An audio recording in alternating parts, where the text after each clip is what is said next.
All right, 1 second here.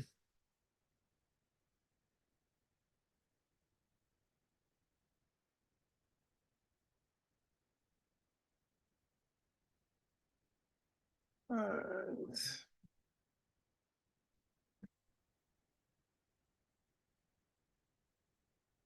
All right, welcome on holding by the Book of Leviticus Chapter 17. Again, we're welcome on holding by the Book of Leviticus Chapter 17. We are in verse 8. We didn't get very far last week. We'll see how far we get this week. So it says, we spoke whatever the last number of weeks about demons, right? About forbidden sacrifice to demons. The Torah says, "Aleim Tomar ish ish mi beis Yisrael minager asher yagor betochem asher yala oilo uzava." So here the Torah says, "And to them you shall say, any man of the house of Israel." Right? Very interesting. Again, double language here. It says ish ish. Right? Any man, any. That's what it normally means. Right? So, question why it says ish twice, says man twice. Any man in the house of Israel, proselytes, the converts who will dwell amongst you, will offer an offering, a burnt offering, or a sacrifice of a peace offering. Right? So we mentioned last week, that's why we didn't get so far. We mentioned last week why potentially the language, you have a double language here. Right? Each, we're going to see. We might speak about that a little bit. And and we did mention, because we really get the Rashi, but we did mention why it says a ger. Right? It says minager asher yagor b'soichem. Talking about proselyte, right? A convert could be. When he uses the word ger, it's either talking about, right? It's either talking about a convert, a proselyte, as they are known, or a ger tosha. Right? A ger tosha is a non-Jew.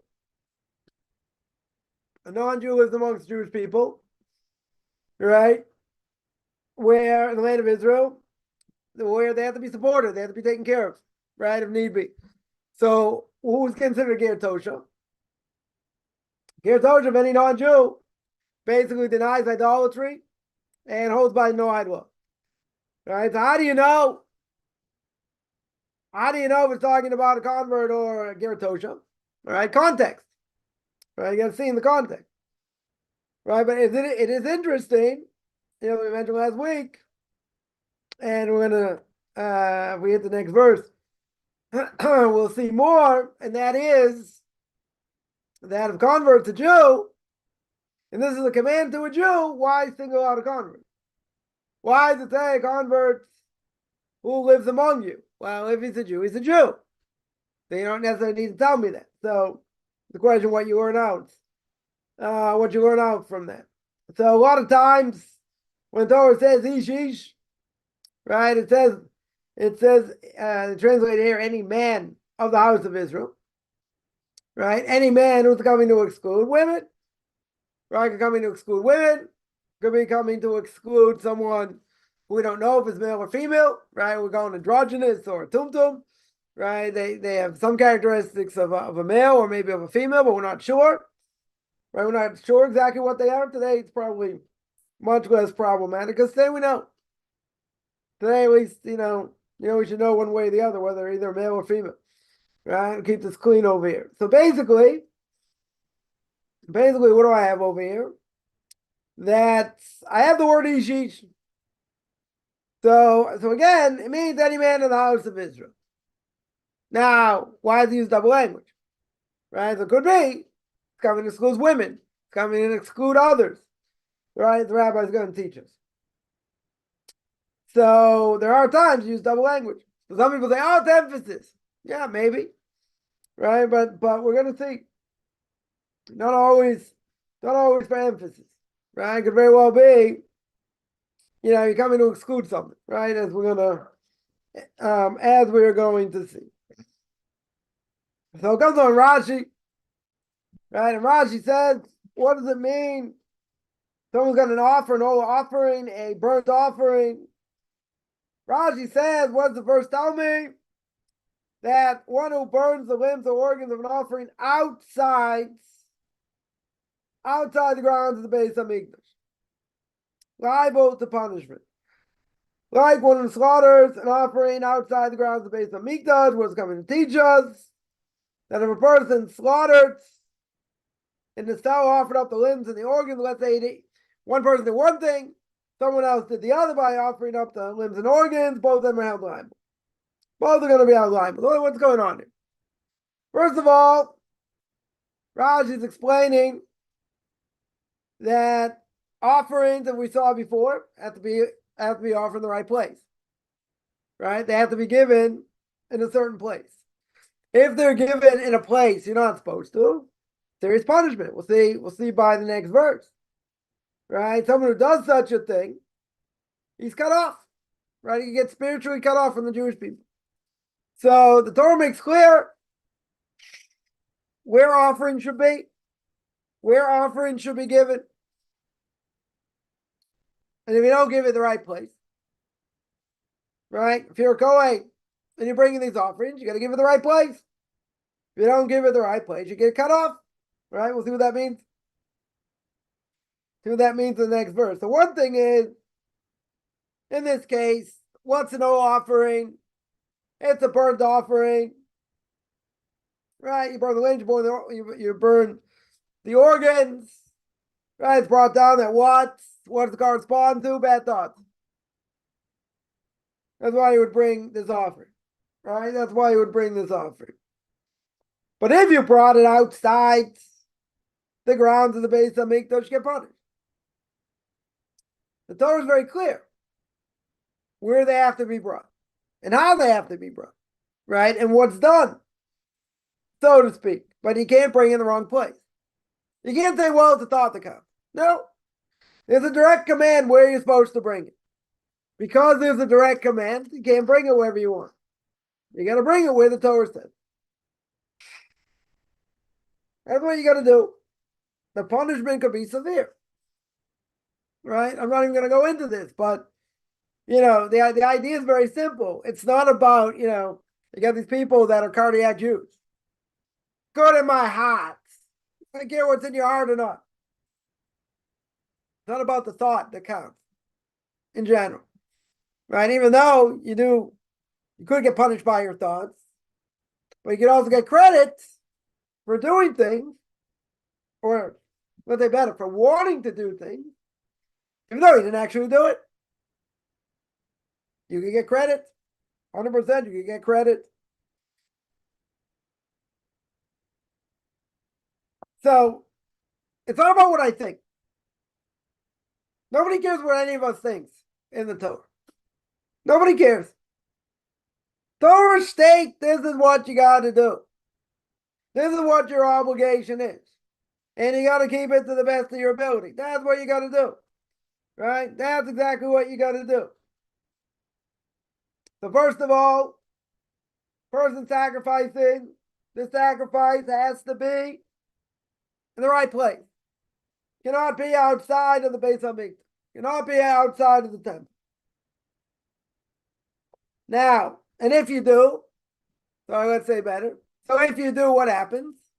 Punishment, right? There will be punishment. No question. Now we'll see in the next verse. Punishment. But that's one thing. And the second thing is, let's say one person did one of the actions. The other person did the other. Right? Let's say one person slaughtered this animal. And the other person offered up the limbs and the organs. Who's guilty? They offered it in the wrong place. Who's guilty? Maybe you say the one who offered it. Right? The one who offered it. The one who offered it is guilty. Right? Why don't we say that? That would make sense. He's guilty. Why? Very simple. He offered it. He brought it up. So Rashi says no. One man slaughtered it, and his fellow offered it up. They're both guilty. They're both liable. Now, where does he know that from? Where does Rashi get this from? The problem is, it says, the Medrash brings down, the Gemara brings down. What does the Torah say? The Torah says, Asher Yadle Oila. Who will offer? Right? Presents. Singular. Now, what does it mean, who will offer? Does that mean it's being slaughtered? Or it's being put on the altar? So here the Gemara says, and the Medrash says it means, or let's say better, does not mean slaughtered. How do I know? How does the Gemara know it means it's not being slaughtered? Because we already know. Because the prohibition against slaughtering offerings outside the courtyards, we already spoke about. That was the preceding verse. Right? You can't slaughter.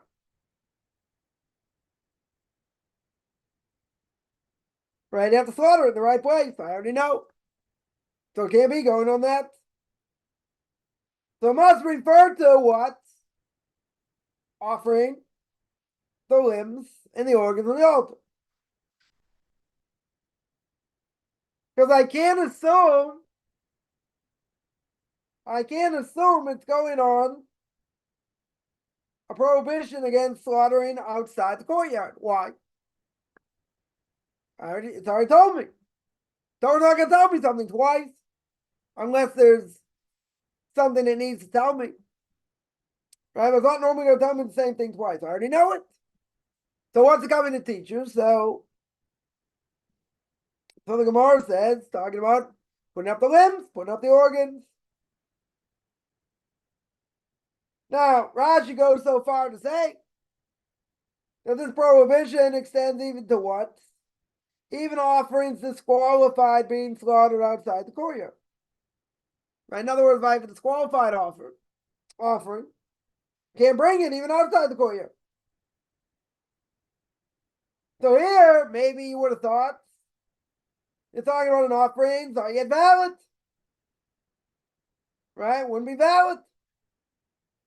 And then to them, you're going to say, of the beginning of the verse, what does it do?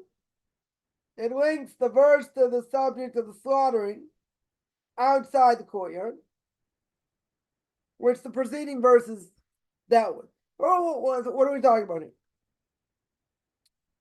Right? Rashi says, let's say I had a puzzle offering. I had an offering I couldn't bring. It was blemished. It was blemished in some way. Yeah, it's disqualified. So the fact that it's disqualified, maybe you tell me it can be slaughtered outside the courtyard. I generally can't slaughter outside the courtyard. That is forbidden. So now why would Rashi entertain the possibility that could be true? Right? So, very interesting there. Something's forbidden to be slaughtered out there. Why would I think I could offer it? They say, oh, it's blemished. Now, that's a good question. Let's say somebody took a blemished offering. Right? They took a blemished offering. And they wanted to put it up. They put it on the altar. But the animal was blemished. If the animal was blemished, I'm not allowed to put it on the altar. Forbidden. So now the question is, though, you're right. So according to the next verse, the person's going to get spiritually cut off if you did it. What did they really do wrong here? Right? What exactly did they do wrong? The issue is, you're telling me they brought a sacrifice to a place they weren't supposed to bring it. This isn't even a sacrifice. This is a blemished animal. How can it be looked at as a sacrifice? It shouldn't be done. right? It shouldn't be done in the wrong place, but it's not even a sacrifice, right? So Raj is telling you, even so, it's not really a sacrifice. Don't do it. The prohibition over here of bringing up an offering where you're not supposed to, even if the offering's blemished, it's a big novelty here. Because if it's blemished, not an offering. If it's not an offering, what did you do wrong? So here the Torah says you're not allowed to bring any offering, whether it's disqualified or not, in the wrong place. Right? That's how far it goes. Even though you're not allowed to slaughter outside the courtyard, very good. But here, if I slaughter something that's already disqualified, not even sacrifice. Nothing.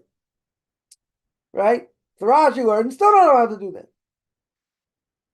Even though you could have told me that one is referring to offerings which are valid, not valid.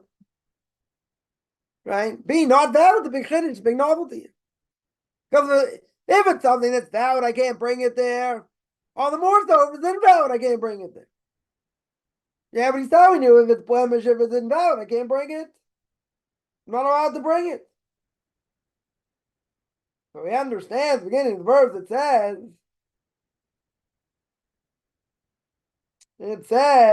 and to them you shall say, what does it link to? It links to what? To slaughtering outside of the courtyard.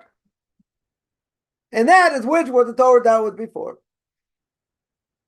Right? So essentially, Raji's coming to tell you, not only you're not allowed to slaughter it and bring up the limbs and the organs outside, right? Outside the temple.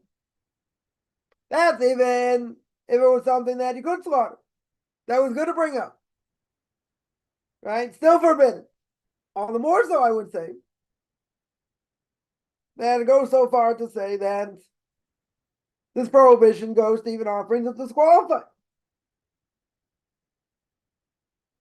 Right? In other words, if you tell me it's something that, I'm not allowed to bring up there, even if the offering was good, and it was ritually slaughtered in the proper way, very good, still not allowed to bring it.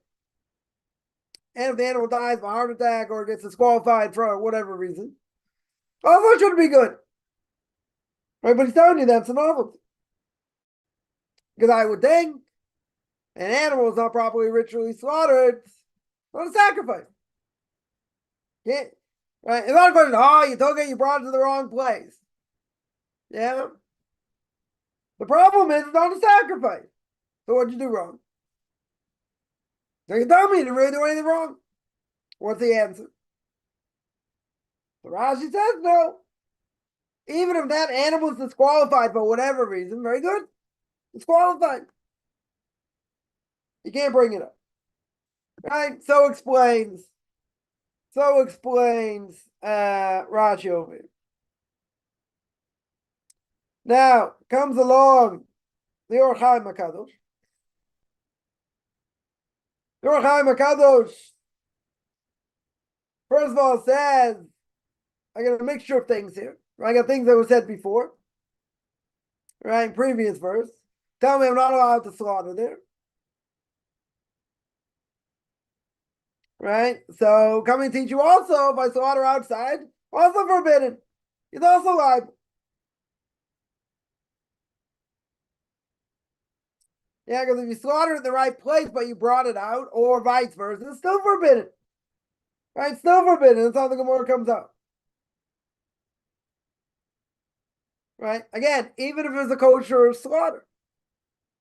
Even if the whole thing is kosher, but I'm not allowed to bring it out. Not allowed to bring it out where I'm not supposed to. Right? That's one thing. Now, here, Or Chaim says, it says, Ish Mibeis Yisrael. Means the person from the people of Israel, from the house of Israel, literally.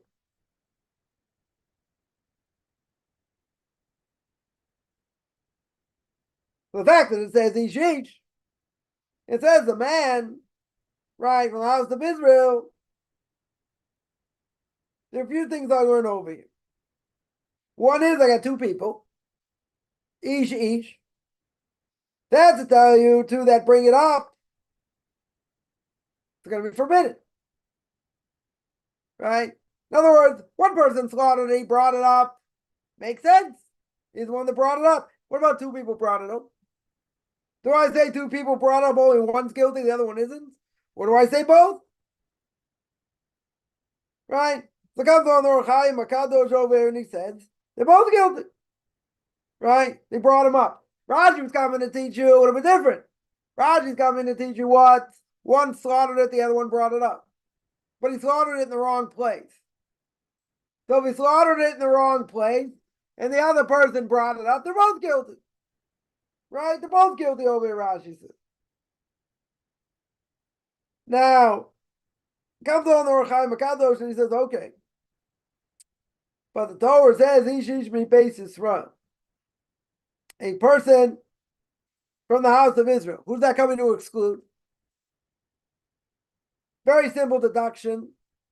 The rabbis tell us, if it's talking about someone from the Jewish people who's coming to exclude, a guy, a non-Jew.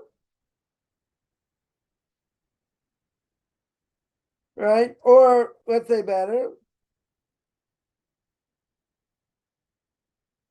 They either telling me it's coming to exclude non-Jews, right? That would make sense. Maybe a non-Jew is not liable for such a thing.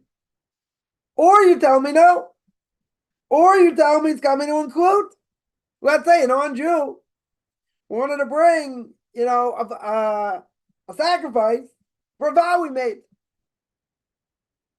Or a free will offering. Let's say he wants to give a free will offering. So you might think, oh, what if a non-Jew brings it? So he shouldn't be liable. No. The Torah's going to learn out he's also liable. Just like a Jew's liable, he can't bring in the wrong place. So to a non-Jew. We're going to include non-Jews in this prohibition. Right? Because again, it says, Ishish means beis Yisrael. Either I could assume it's talking about Jews and not non-Jews. Right? A lot of times the Torah will say Bnei Yisrael, literally the sons of Israel. Could include women, could not. Right? A lot of times they'll say Bnei Yisrael, not Benos Yisrael. Right? Not women, it's talking about men. So here he wants to make an inference, and he says the fact that it says me beis Yisrael, from the house of Israel. Right? Who's it coming to include as well? Non-Jews? Right? Maybe it's coming to include non-Jews also. So he says no. Because the Torah itself says me beis Yisrael. This only applies to a Jew. Doesn't apply to a non-Jew. Right? This is the thing. Doesn't say it's a sign between God and the Jewish people. There are three signs, right, between God and the Jewish people. One of them is the Sabbath, is Shabbos. One of them is circumcision. What's the third one? Phylacteries, tefillin. Right? So those are the things that are pretty much off limits to non-Jews. Now, someone's going to ask, for non-Jew in the process of conversion, a JIT, a Jew in training, so I would call them, they're allowed to keep Shabbos. Yeah, you got to do something on purpose to break it. Not that you make a mistake. Everyone will make a mistake. We're not worried. You make thousands of mistakes. Okay, make them now when you're not Jewish. Right? But at the end of the day, you got to do something on purpose to break it, to show you're not keeping it as a Jew. But see, these are three signs that distinguish between God and the Jewish people. Now keep in mind the Ten Commandments. I got Shabbos. So it's very funny or ironic in some ways, where non-Jews who are not going to convert want to participate in Shabbos. Maybe not exactly like Jews, whatever, right? But it's very ironic because the Torah says clear it's a sign between me and you and the Jewish people. Right? Me and you, God says. Right? It's a sign between me and you, so why should non-Jews have an opportunity to participate in anything? I don't care. They want to light Shabbos candles after the fact. They're going to have a meal. They won't make kidded. Whatever they decide to do. Kaufman would say, why you have to do anything? Forget about kidded. Forget eating challah. Forget cleaning the house. You're doing something symbolic for Shabbos. Why? It's a sign between God and the Jewish people. You want to participate, this and that, convert. Not as a non-Jew. I'm talking about a Noahide. Or a super Noahide, whatever they want to call themselves. Why should they be allowed to participate in anything? Because the Torah makes clear, as the Gemara says in Avodah Zarah 2b to 3a, God goes to all the nations. God goes to Esav. He said, you want the Torah, right? Esav says, what's written in it? He says, don't kill. So what do you mean don't kill? There's a verse in the Torah. It says, I'm going to live by the sword. No, I'm not interested. Goes to Ishmael, goes to the Arabs, goes to the Muslims. They want to know what's written in the Torah. He said, yeah. It says, don't steal. So what do you mean? The Torah says, my hand is a hand in everyone. Everyone has a hand in me. I got sticky fingers. I got sticky fingers. I'm a thief. That's my character trait. No, I'm not interested. God goes to all the nations. All the nations for different reasons reject the Torah. God comes to Jewish people. God says, you want the Torah? They said, sure. God said, you want to know what's written in it? They said, Nasef and Ishmael. They said, we will do, then we will hear. We don't care what's written in it. You got a track record, a good track record. We can care less what's written in it. So now, God goes to all the nations. All the nations reject Torah. Now, the Ramchal, Derech Hashem, and the way of God says, up until the Tower of Babel,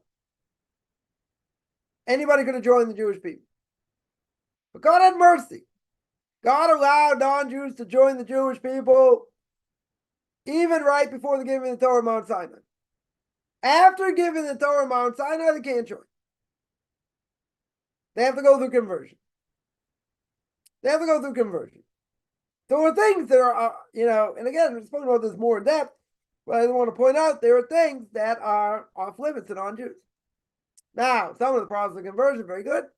Are they allowed to tap into Shabbos? Yeah. Right? As a JIT, a Jew in training, they're allowed to tap into Shabbos. The Gemara says any non-Jew that keeps Shabbos is liable for death penalty.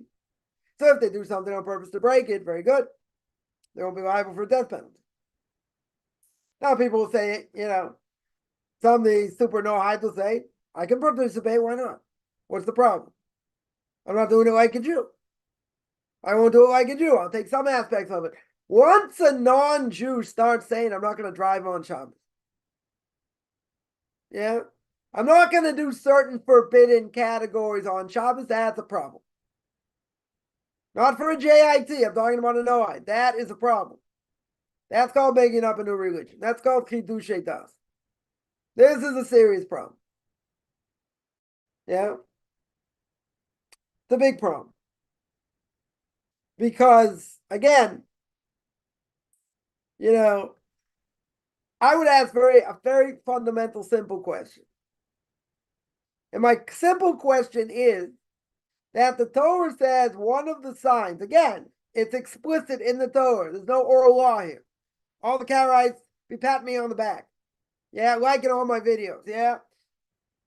So the Karaites will be happy because it says that God made a covenant with the Jewish people. What's the sign between God and the Jewish people? One of them is what is Shabbos. So if you're not going to convert, why should you participate? That's my question. So I was going to say it's not forbidden. Show me where it's forbidden. Let's go back. Let's go back and make very clear. If the Torah says literally, no oral law, no interpretation, it's a sign, and God says it in front of 3 million people, which no other so-called religion makes any such claim, right? Islam in front of a few people, right? With Muhammad in his flight from Medina.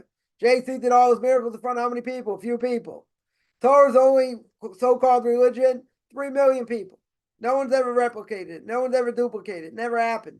Will never happen in history.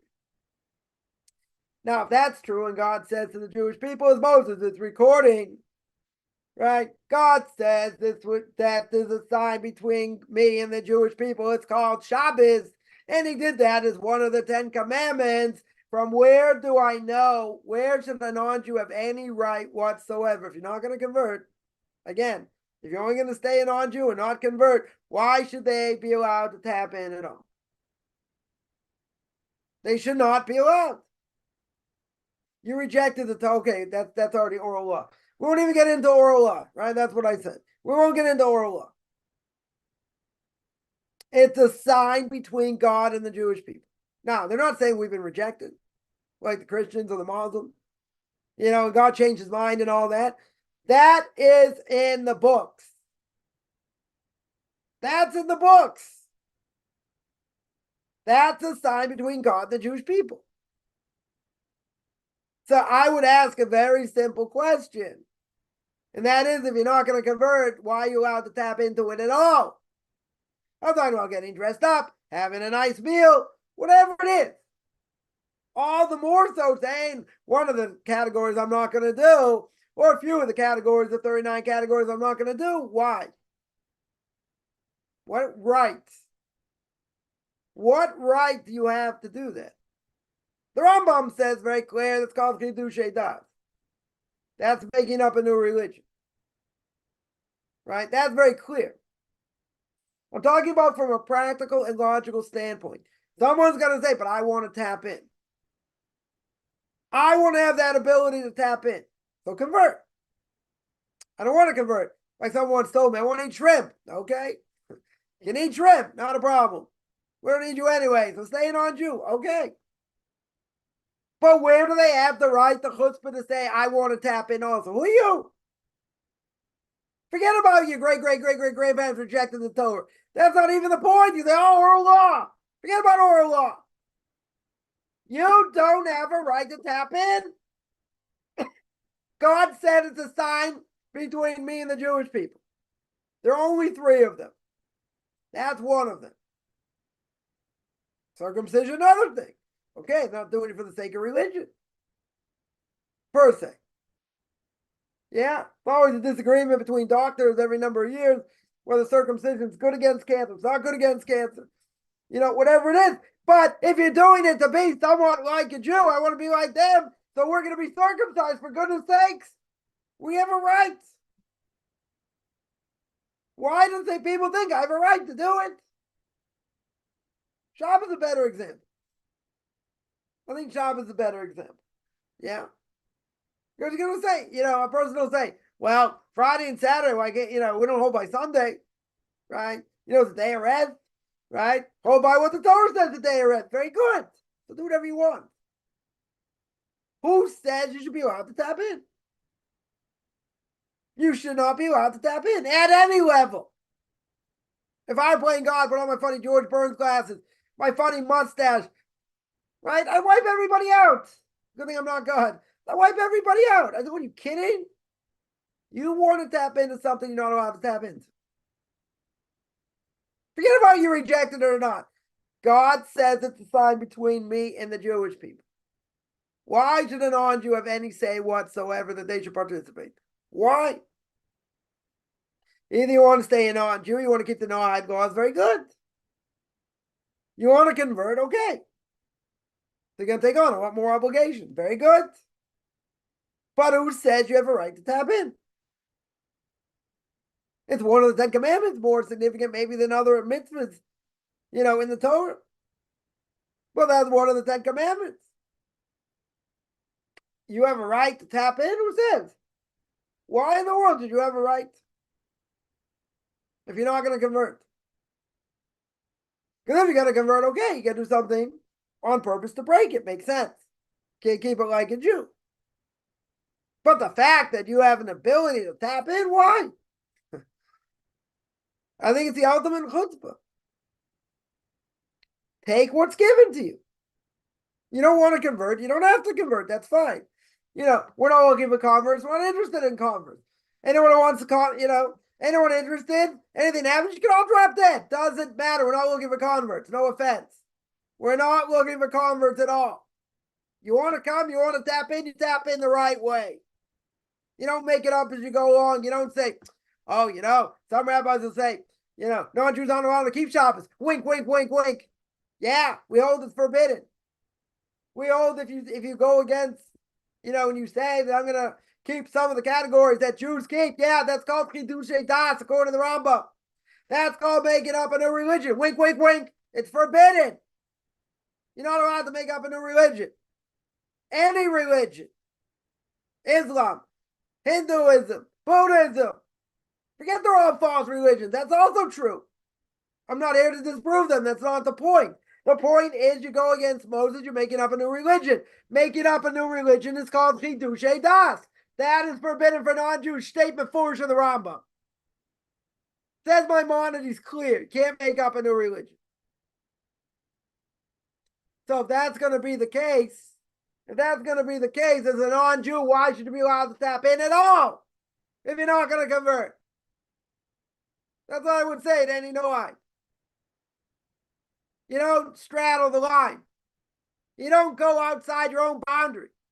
You do what God told you to do.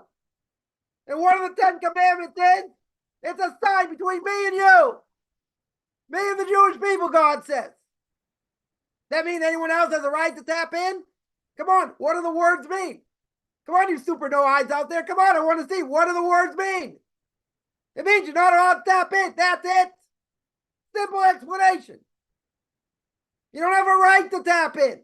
It's a chutzpah to tap in. And to say, oh, you know what? Really belongs to me also. No, it doesn't. Let it belong to you. Do what you need to do. Let it belong to you. But if you don't have a part of it, get the hell out. You don't deserve it. You don't tap into what's not yours. That's what it means. That's what it means to be a sign. You don't like it? Go eat kugel. That's what my Rebbe would say. So good. Go make up your own religion. See what happens after 120 years. You want to make up your own religion? Give them day. Go make up your own religion. You'll see what happens. Can't go against what Moses said. Can't make it up on the fly. You can't tell, wink, wink, wink, some rabbi said we can't do it. The Torah says you can't do it. And nothing to do with rabbinic authority. The Torah says you can't tap in. That's it. God said it, we do it. You can't tap in. So what right do you have to tap in? What right? They come up with all kinds of convoluted ideas. Yeah. But the Torah says it's a sign. There are certain things that non-Jews shouldn't tap in because of the holiness of what it is. Yeah.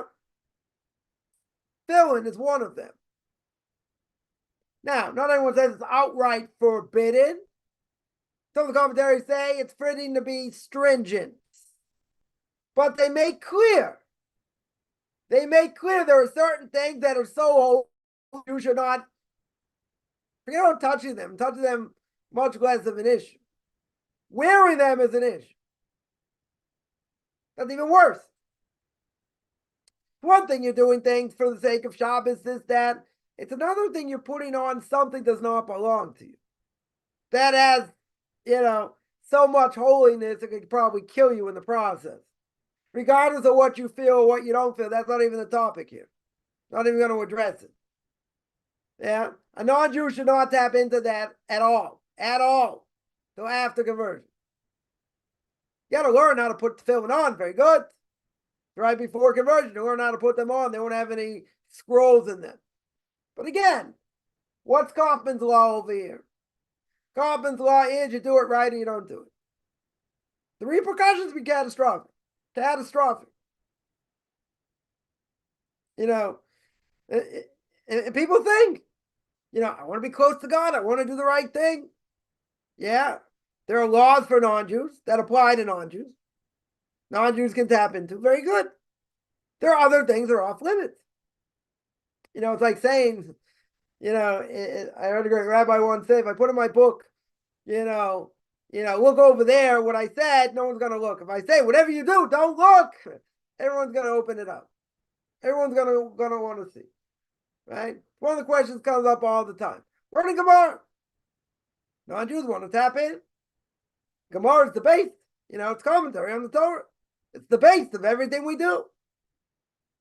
Problem is, a lot of it doesn't apply to them. Most of it doesn't apply to them. I heard some say certain things, the laws of damages may apply to them. Certainly may apply to them. Can't learn it like a Jew, no question about it. Right, but someone told me the name of a great rabbi. I'm not going to mention the name because it really doesn't matter. I didn't see it in print, right? So I can't call it. But supposedly someone said that, yeah, these things apply to non-Jews, they can learn it. Certain places in Talmud. Okay. Yeah. Far from me to argue. I didn't see it in print. I will tell you, if I would ask my Rebbe that question, he'd just go, that would be his answer. Right? I can see him saying it right now.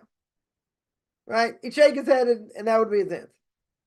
Even if it would apply, what's the problem? Let's say there are things in universal. They're not going to learn. Not going to learn it so in depth like a Jew. That's a whole nother discussion.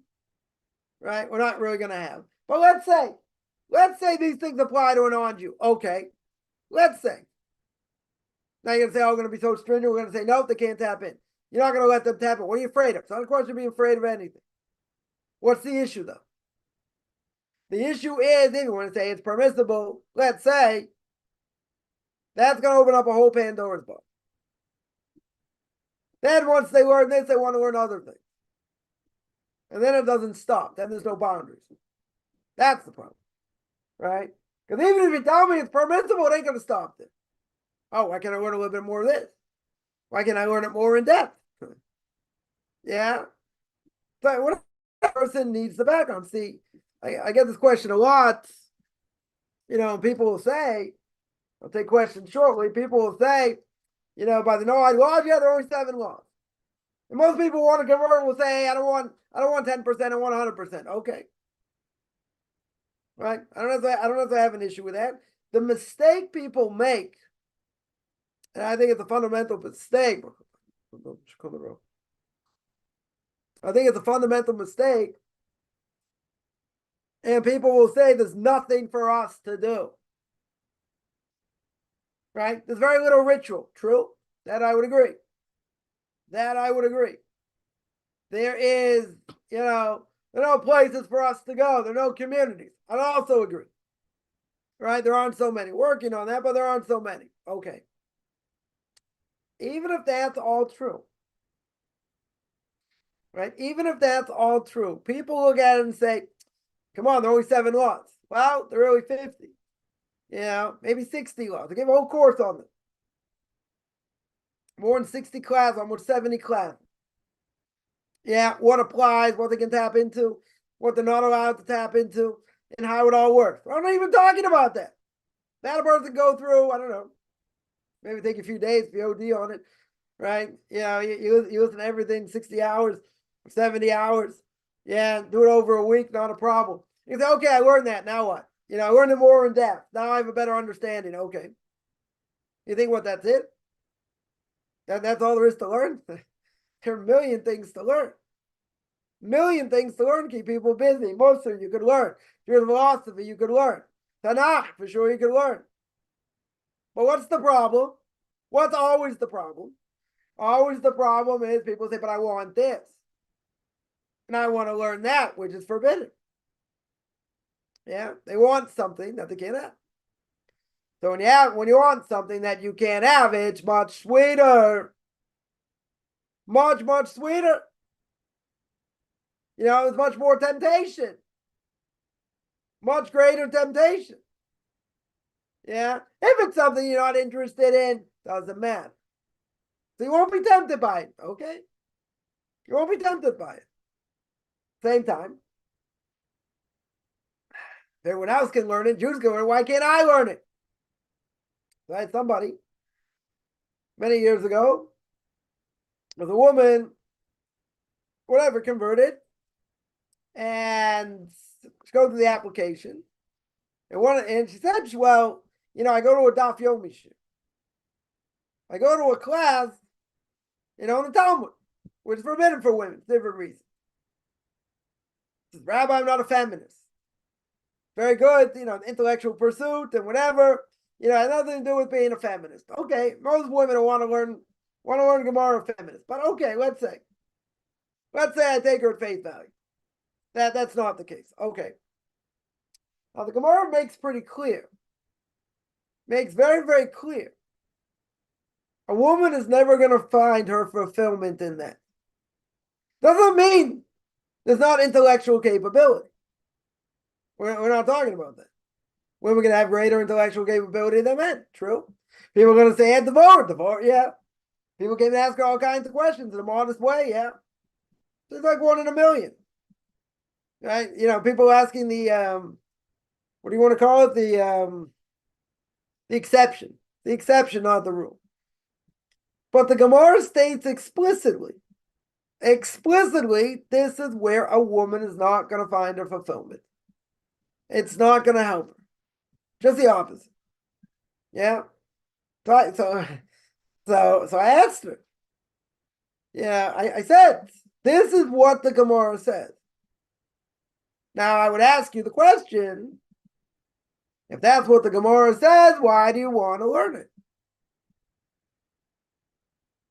Very simple. You're going outside your boundaries. It's not going to give you fulfillment. People say, what about Rashi's daughters? When you're on the level of Rashi's daughters, we'll have a discussion.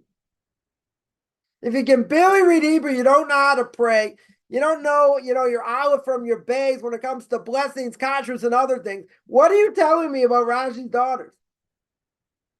I hear this frequently. But most people don't know their nose from the elbow in Torah. So why are they opening their mouths? Oh, but Rashi's daughters did it. Oh, you're holding there? You're holding, you're like the greatest of the generation? Should we play back the video every time you spoke Lashon Hara yesterday? How many mistakes you made in this and that and the other thing? I'd have a field day. I would have an absolute field day. Make up questions the person couldn't answer. Very simple, not hard questions. Questions they won't know. Because they never studied. They never worked on certain things. No, because I know. Experience. You take my word for it. Yeah? It's nauseating. I'm on that level? What do you really think you're on that level? It's like people can read Hebrew studying Kabbalah. Really? Come on. So the person said, I'm not in it to be a feminist. So I said, the final I told them, do not put that on the application. They'll probably still convert her anyway, regardless.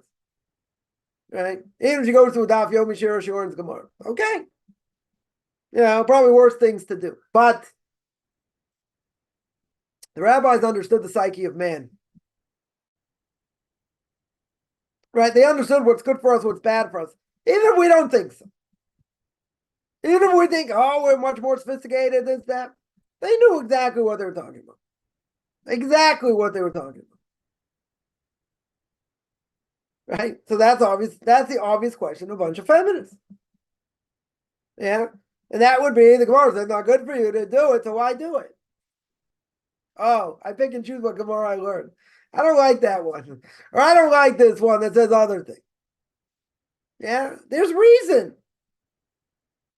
There's good reason to just throw this out there. I don't want to get into, women in Judaism issues. There's reasons why women, are not allowed to be judges. You're going to say, you're making fun of women, you're putting them down. No, it's not about intellect. It has nothing to do about intellectuality. They can be much brighter than men. Yeah. Yeah. But their insides are different than men.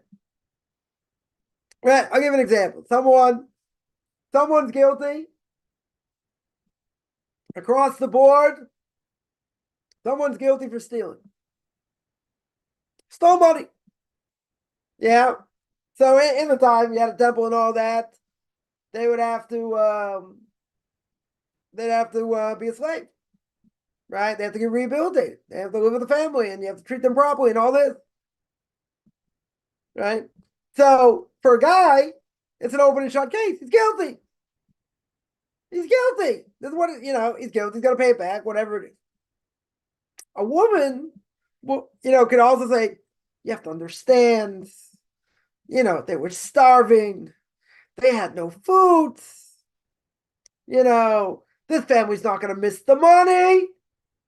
They're rich. They wouldn't miss it even if it's taken in front of their face, and all that. Women look at things differently than men. Right? Men and women are not the same. We don't think the same. Certainly we don't have the same bodies. Yeah, we're different. We're different. Men can be very objective. They don't care. We don't care. You're guilty. You're guilty. What do I care what your intention was? You could have the greatest intention. You got Robin Hood, takes from the rich, gives to the poor. Is that stealing? Yes. Do I care what his intention is? No. He's guilty, right?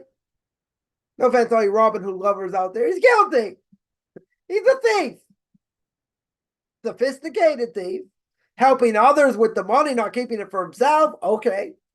Right? Let's say he's totally altruistic. He doesn't take a percentage for himself. He gives to poor people and distributes it to poor people. Very good. Yeah. Is he guilty? He's guilty. He's guilty over here. What's the difference? Women are not going to be that quick to say that. They may agree. They may agree 100% he's guilty. Right? They may agree 100%. What they're going to say, you have to understand, you see where he came from. No. We're going to see, we're going to see that what? He's finished. He's guilty. So they may agree, but guess what? They got all kinds of other things. Understand where they came from, a broken home, or this, or that. They're on the point of starvation. Okay, that's tragic. We would all agree it's tragic. Yes, we would all agree it's tragic. At the end of the day, bottom line, is guilty or not? It's guilty. Now, people will say, that's discrimination. Not a question of discrimination or not. It's a question how you have to see something, how you have to be objective. Women are more touchy-feely, more emotional than men. Can men be trained? Yeah, maybe. We're not going to be made into women. Today is a whole different thing, which we're not going to get into. Yeah, women are much more emotional. They're going to look at this situation totally different way. They may say he's guilty, yeah, but got to understand. No, nothing to understand. Guilty. We feel bad. We can have compassion. And maybe the person they stole from, maybe we'll drop the charges and say, yeah, no, they can have it. It's not a problem, whatever. We understand the circumstances. They could, if they wanted. But according to the law, that's the point here. Coming in front of a rabbinic court, according to law, they're guilty. Person's guilty. Intention? Now, intention does play a role in other things. Yeah. It's not going to play a role over here. It's not going to matter. Right? So, there are certain things a person has to see and understand. There's logic behind it. I grew up in the conservative movement. Yeah, they make fun of it. We can't be judges. Oh, we can't do this. And, we're probably smarter in other ways. Probably. But what does one thing have to do with another? But you're telling me. I'll go so far as to say, right? I know someone puts up posts. I've done it recently. I know someone's put up posts like different odd quotes from the Gemara. This is different. I don't know. Strange, quote unquote, strange quotes from the Gemara. All over, not just in one place, right? In different places.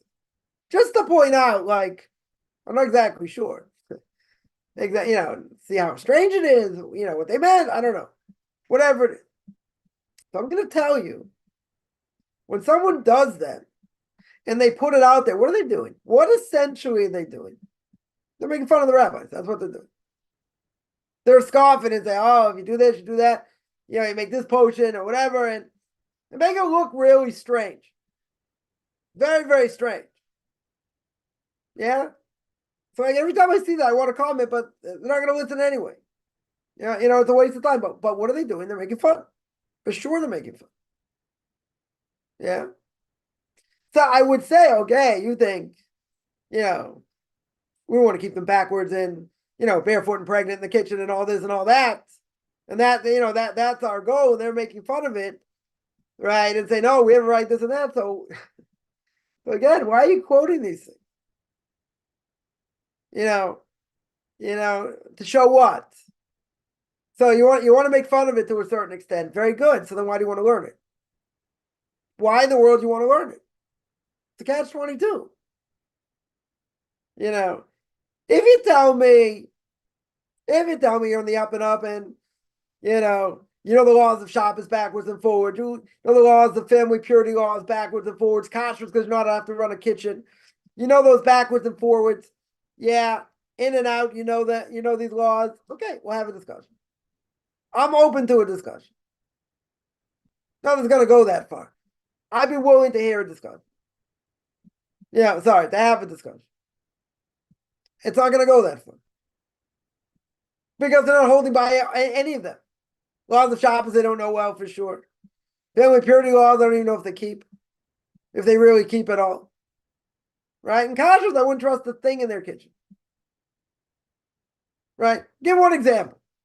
Give one example of a thing most people don't know. You take a knife.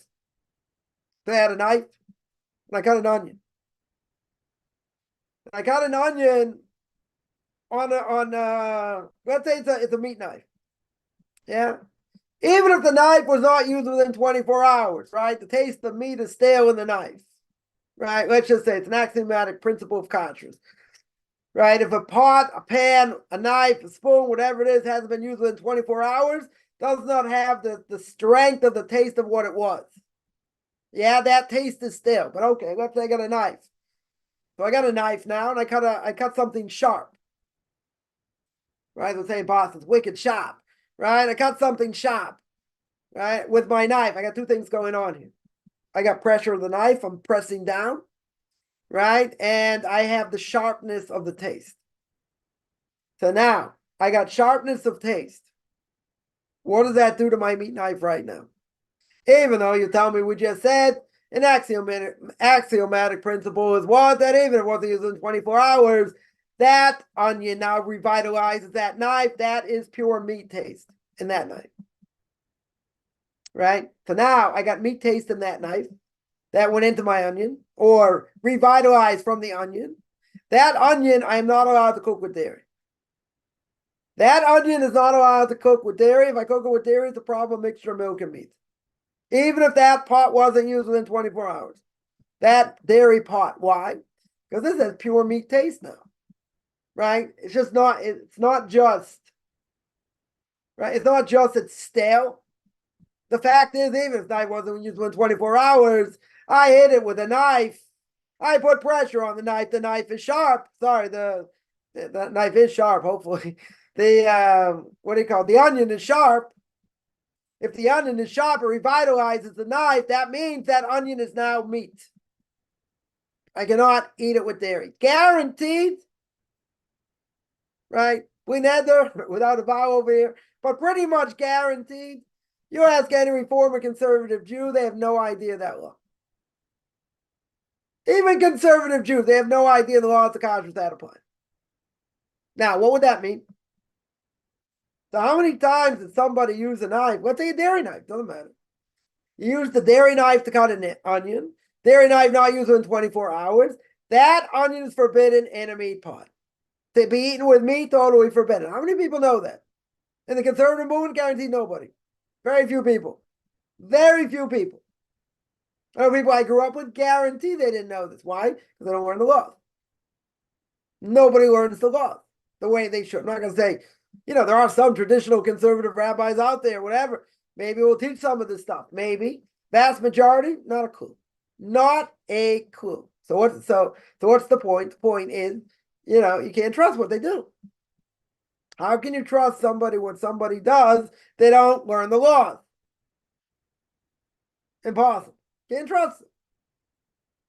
Right? I wouldn't eat in their house. I was telling somebody, I was like, you wouldn't eat my parents' house and this and that. I said, how easy it is to mess stuff up? Right open my big mouth. And I had dairy salad dressing being poured onto a meat plate. I said, how easy it is to mess stuff up? And I'm like, psh. Yeah, did I do anything wrong? Technically, no. Right? Even though salad dressing was dairy, it's cold. Right? It's going on a meat plate, which is cold. Right? Okay, so I wash off the meat plate. That was it. But I opened my big mouth. Say, how easy it is to make mistakes? They're not going to know. They will not know. They'll think they're keeping kosher and they're doing it. But if you don't learn the laws, how are you going to do it? Chofetz Chaim said in the introduction to the laws of Shabbos, the Chofetz Chaim says if you don't learn and relearn and go over the laws of Shabbos on a regular basis, you will transgress. Not cursing anyone. He's telling you 100% that if you don't go through it, you don't review, you will not remember. You won't remember because there are a lot of laws. You'll make mistakes. And some mistakes you'll make, there'll be Torah prohibitions. Yeah, a lot more to say. Let me take a bunch of questions here. 1 second. Okay.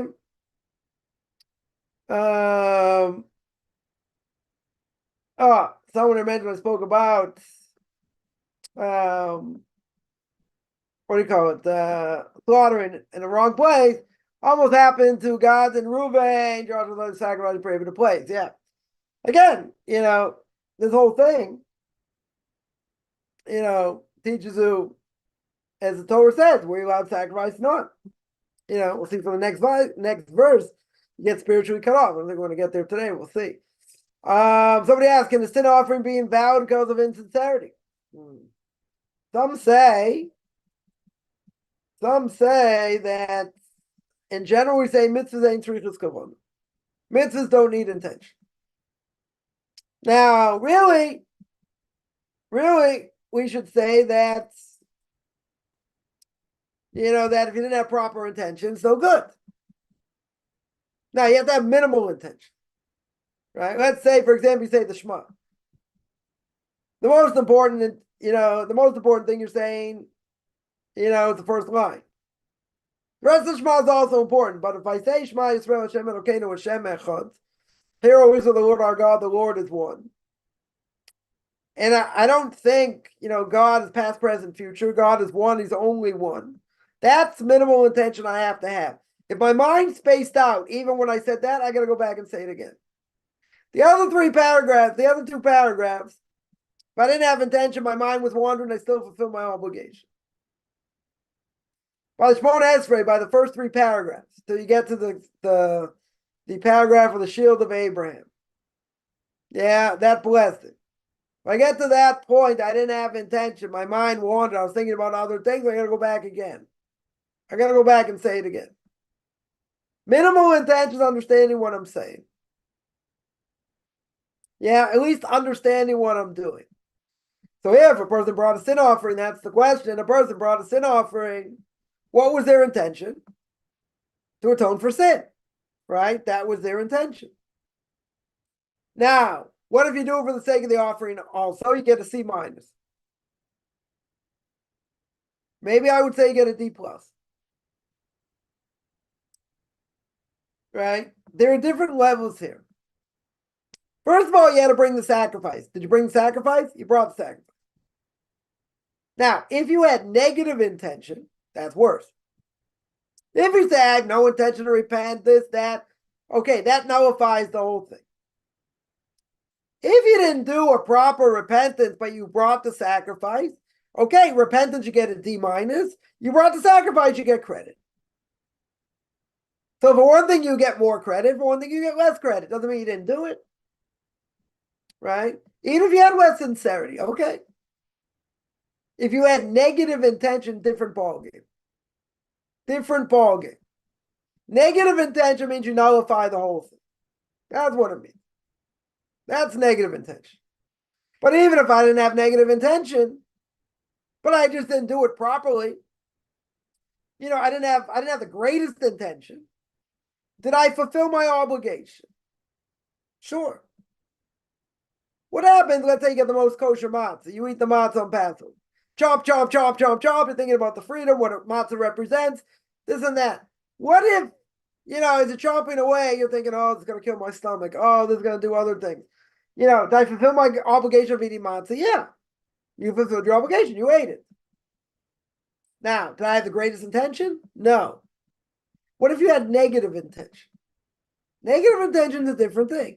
Here you say, I don't care meeting this matzah. I don't want the mitzvah. It's not for the mitzvah. I'm doing it for other reasons, whatever. I'm being forced. different issue. I can tell me you ate the matzah, okay, but your negative intention might nullify. So if you had negative intention over here, very good. That would nullify the whole thing. If you didn't have the greatest intention, it means you got to do it better, but doesn't mean you have to do it again. Just means you didn't do it with the greatest intention. But you did the mitzvah. You get credit for it. Again, I'm not going to say you're going to get great credit for it, but you got credit. You got some level of credit. What about praying Kabbalah Shabbos prayers also? I would say, for a Jew in training, that's not a problem. For a Noahide, you could say, well, that shouldn't be a problem because they're Psalms. Essentially, you're saying a whole bunch of Psalms, true? Even if Jews say them, Friday night, that's probably less of a problem. Much less of a problem, because it's like you're saying Psalms. So can anyone say Psalms? Sure. But you're going to say, those are the same Psalms that Jews say on Shabbos. So you're saying those same Psalms. I don't know if that's such an issue. Because saying Psalms is permissible. Yeah. Certainly for non-Jews. Can non-Jews say Psalms? Sure. Say whatever Psalms they want. Want to say different verses in Tanakh? They can do that also. But this is what Jews do Friday night. Right? Saying Psalms is not necessarily a problem. Right? I wouldn't say it's the biggest problem. Over here. Shouldn't we call Judaism not a religion? Oh. Yeah, it is kind of a problem. There was a conference, I think it was in Germany. I forget where it was. It was before the war. That the conference about what is a Jew, right? Who is a Jew, right? We're not not technical issues. You have to be born from a Jewish mother and all that, right? But how do you define Jews? Some were saying Jews are a nation. Some say Jews are part of a religion. Some say Jews are, whatever. So the old Polish Yids, so Jew from Poland comes in. Here's this discussion. Some say Judaism is this. Some say it's that. Some say the other thing. So this Polish Jew bangs on the table. And he said in Yiddish, which is very easy to translate here. He said a Yid is a Yid. He said a Jew is a Jew. Not about a religion, not about this. Right? The question is, is Judaism a religion? I would say Judaism is a way of life. Everyone, a lot of people say, it's a religion, right? But the reality is, if God tells you what to do and how to do it, it's more than a religion. It's more than that. Much more than that. Right? So Judaism is, is a lot more complex. Other so-called groups call their whatever they believe in as a religion. So we don't, we believe we're a nation. A nation bound by laws set by God. So to speak. So, I wouldn't necessarily call it a religion. It's very hard to call it what it is. Exactly. That's why this person said a Jew is a Jew. Right? It is interesting that we're a people. We're a people, we're a nation, but again, we're a nation that's bound to God to keep what he says. No other nations like that. Other nations have to keep what God says. They don't have to convert. They can stay as non-Jews. Right? It's just ironic. It was ironic, kind of stupid, actually. Quote, the one and only, Whoopi Goldberg, will give her a little bit of spotlight here, and claimed, I understand to a point why, it makes very little sense, though, that claim that, what happened during World War II, and she'll still back this up, even though she got a lot of flack for it, she'll still keep saying it, maybe she'll be more careful now. And saying that what happened during the Holocaust was not a systematic, erasure of a people. She wasn't willing to say that. Whatever you want to call Jews, whatever you want to call them, They're a nation, they're a group, they're a religion, whatever you want to call them. Hitler Yamach Shemoy V'Zikro, she should read the book called Mein Kampf, one of the best sellers of all time, unbelievable. Been translated into, more than 20 languages. Yeah, based on, by the way, Martin Luther's 95 Thesis. Right, Martin Luther, founder of the Protestant movement, a rabid anti-Semite. No question about it.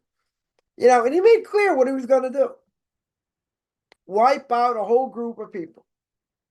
He didn't say, I'm going to wipe out all the gypsies. I'm going to wipe out all the cripples. Okay, you want to do that also. That wasn't his main goal. His main goal was to eradicate one group of people. So how could this absolute buffoon say, that systematic, genocide is not racist? You got to be kidding. You want to say we're not a race, we're not, you got to, she got her spin on it. See where her spin comes from to a very small extent. That is being racist. That, he made clear himself. Hitler may be blotted out wherever he is. Look what he did. He made a claim and he went out and did it, or tried to do it. And people thought it was nuts or whatever. It doesn't matter. This is what he sought out to do: the systematic eradication. Eradication. That's not the word I was looking for. Eradication of a specific group of people. That's not racism. That's not genocide. No, according to these other idiots, it depends on the context. Really? There was no context here. It was mass genocide. That was the context. That's it. Yeah, it's going according to Webster's 8th definition. I don't know. Yeah. So whatever you want to call it. Yeah, I would agree. It's very hard to call it a religion. We are a nation. Became a nation coming out of Egypt, coming to Mount Sinai. But the whole point of who we are and what we stand for is the fact that we went to Mount Sinai. And God gave us the Torah. That's the whole point. So you want to say, it's about a religion. It's much more than that. Much more than that. Right?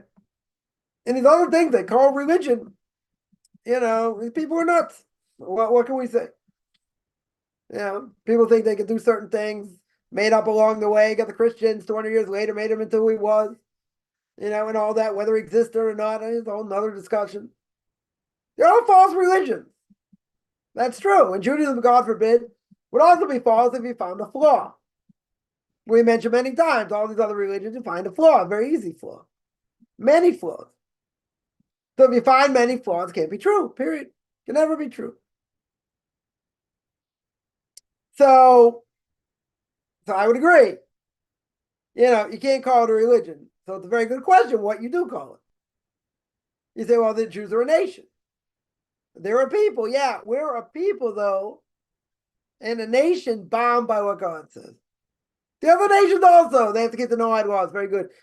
Right? But there's a whole book here talking about the Jews' connection to God and God's connection to his people. When the people don't do the right thing, there are a lot of problems. There are a lot of problems. But hard to classify. Hard to classify. So you can say, like this Polish Jew said, a Jew's a Jew. Right?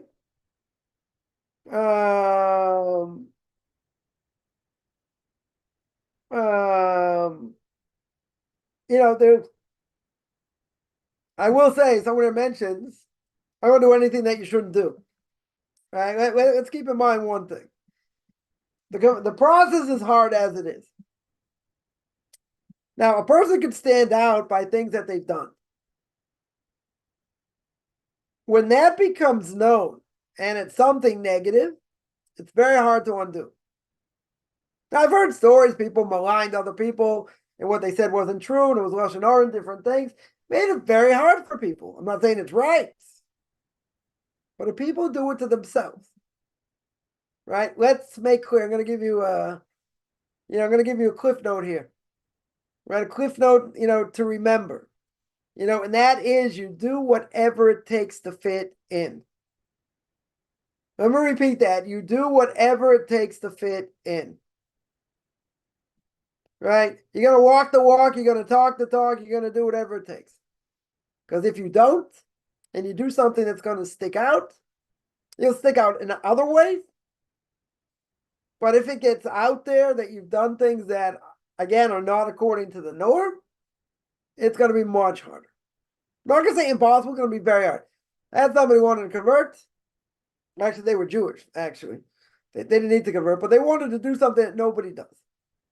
That nobody does. They give me this argument, that argument. Finally, I said, listen, even if I would agree you were right, which I don't, but let's say I would agree that you're right. I said, if anyone ever finds out you do this, you have 2 teenage kids, right? I said, if you ever want to marry them off, don't do it. That was my answer. They're going to say, what? It's peer pressure. It's this. As I said, you're going to do something nobody else does. They're going to think you're a wacko. They're going to think you're an absolute wacko. I don't care how many proofs you bring. Right? I don't care what great rabbis, previous generations, maybe said you could do it, this, that. Doesn't matter. Does not matter. If you do it, you'll have a very hard time marrying off your kids. But it's not fair. It's not a question of what's fair or not fair. The Jewish community are not looking for people that are going to do what they want to do. And that they're going to straddle the line. They're going to go to a place that they shouldn't go. We want people to be more mainstream. Okay, if someone wants to be more Orthodox, dress a certain way, okay. You have who to rely on. But you want to do something that no one else does. And you open up a huge Pandora's box, you'll pay the price. If it ever gets out, you'll pay the price. And they're like, that's terrible. Listen, Jewish communities looking out for themselves.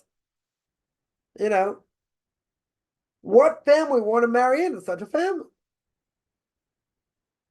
They're going to say the mother's a whack job.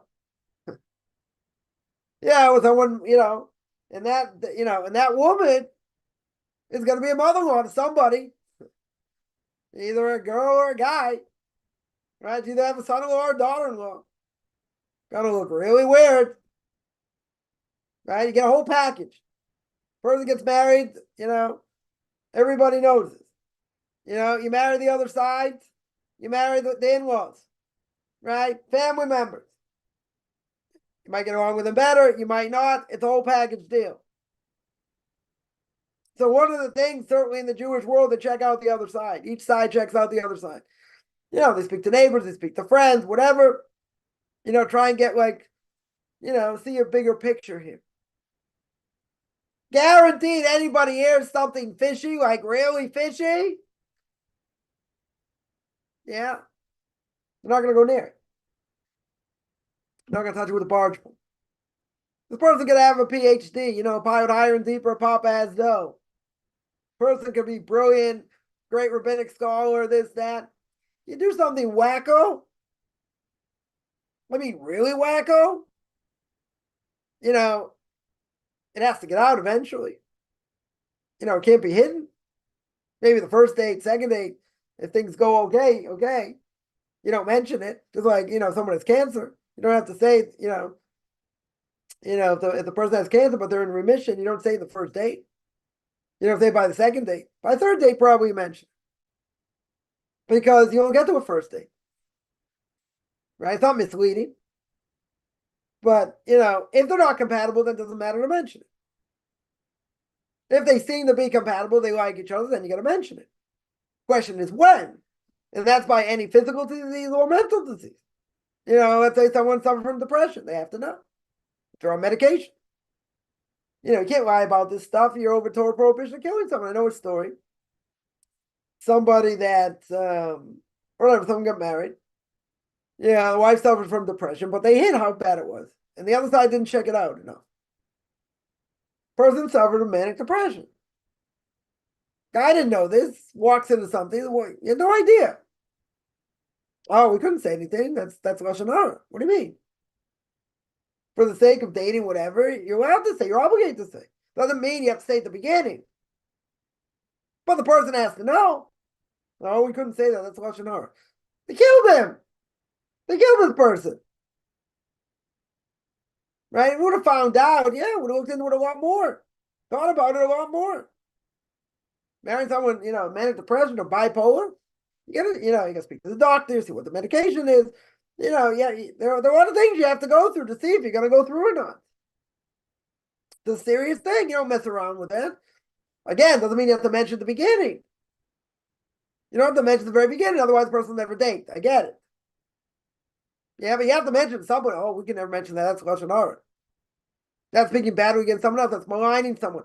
That could screw up the whole thing. Literally, could mess it up.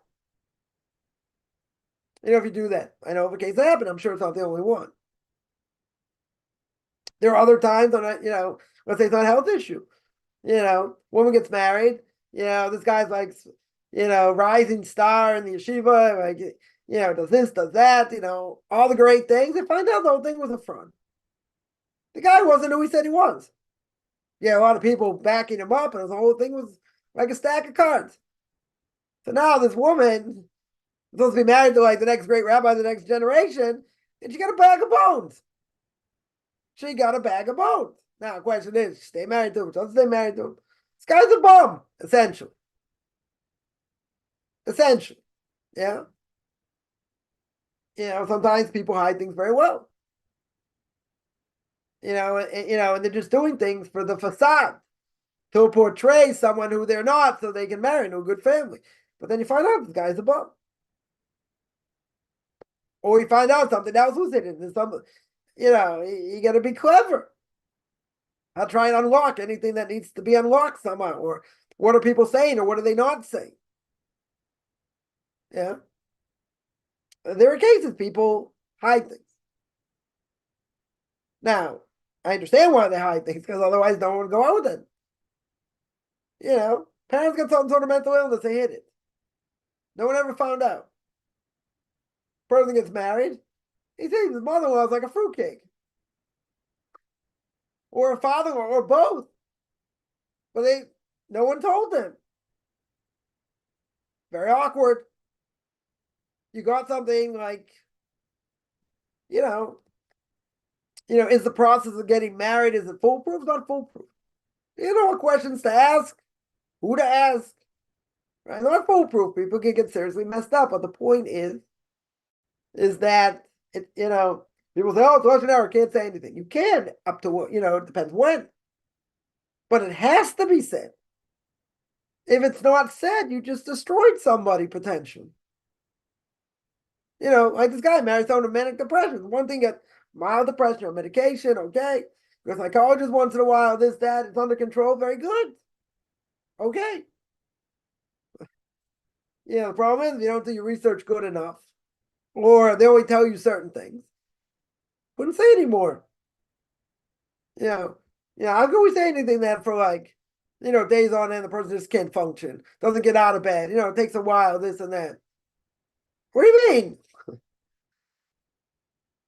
Someone marries into that? I mean, I can't say that. It's Lashon Hara. You just killed someone. Totally killed someone.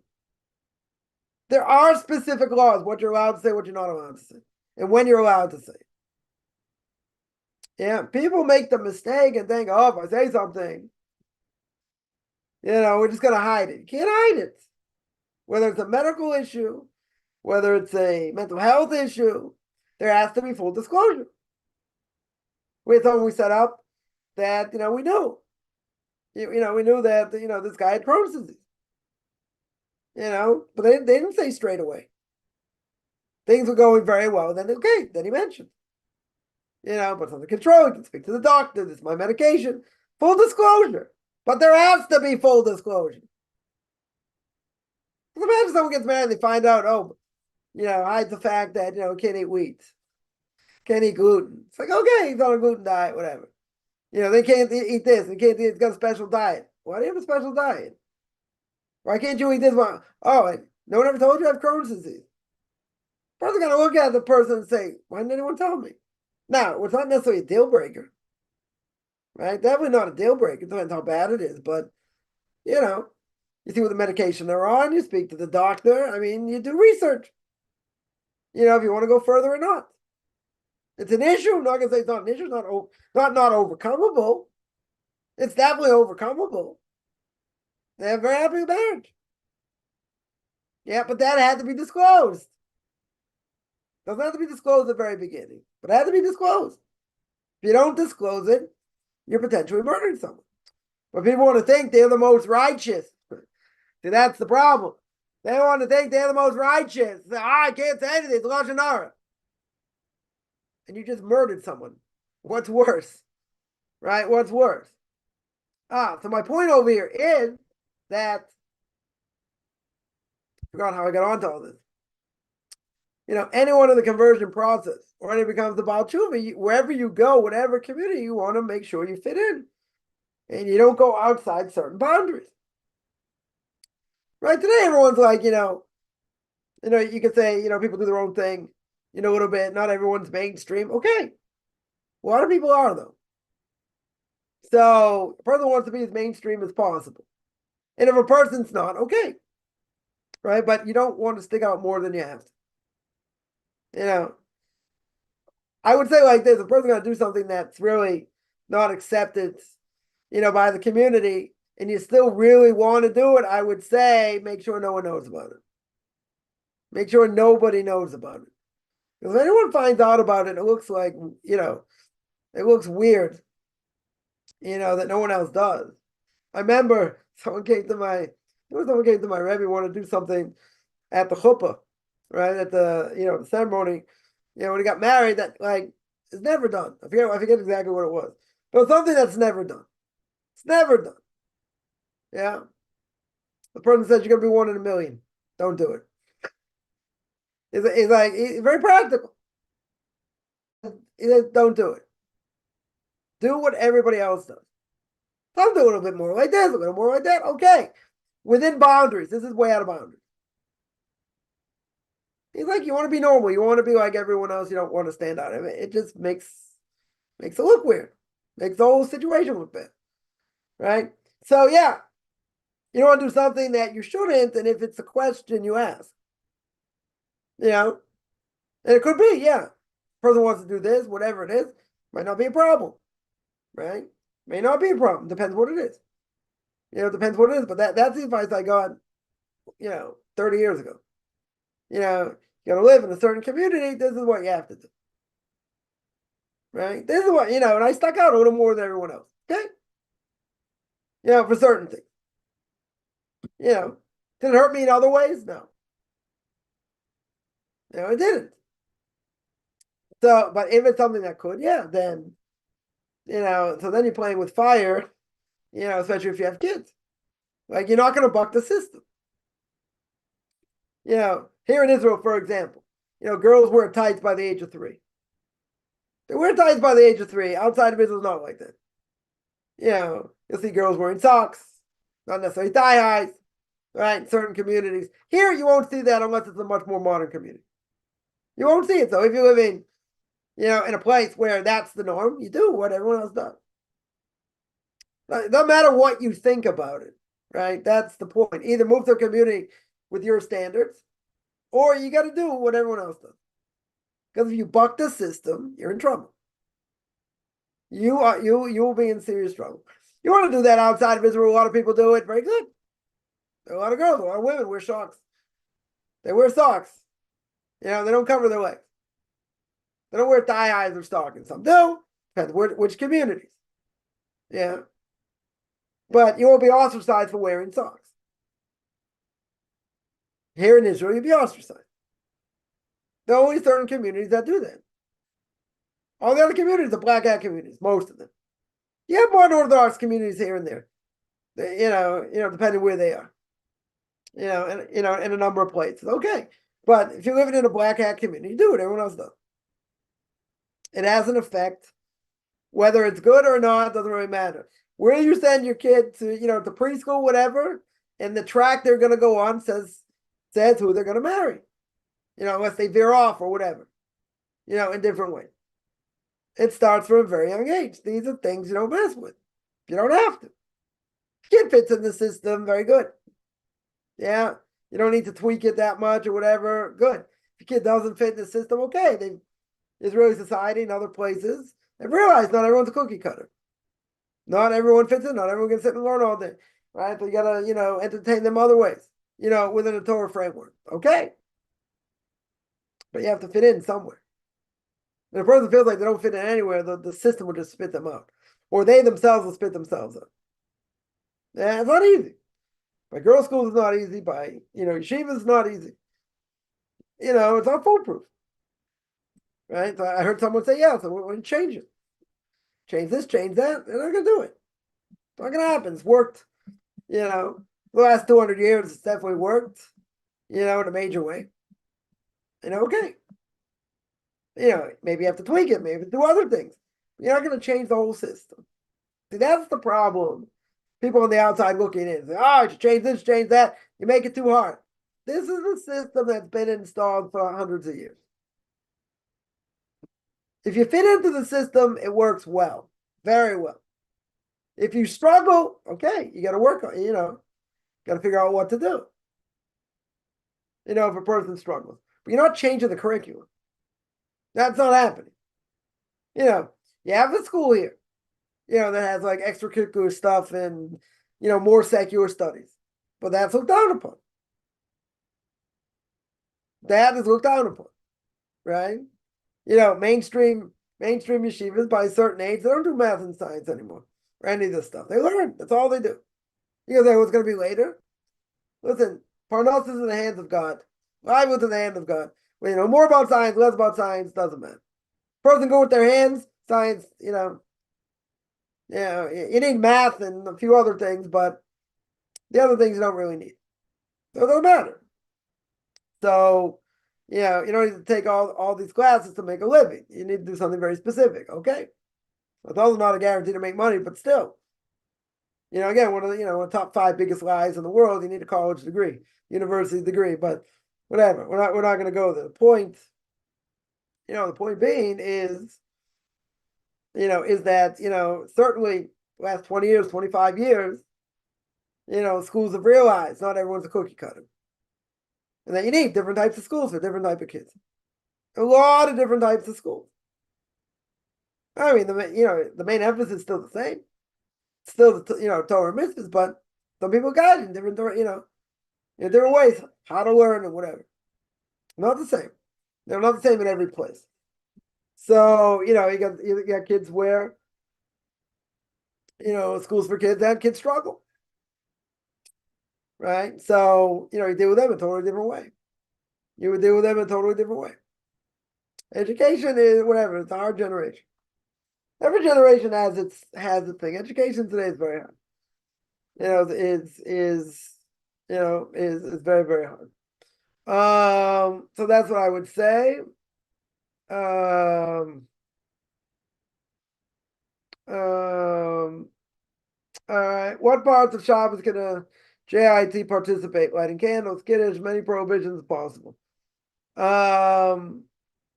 Again, a Jew in training, as long as they do something on purpose to break Shabbos, they can make kiddush, they can make blessing over breads.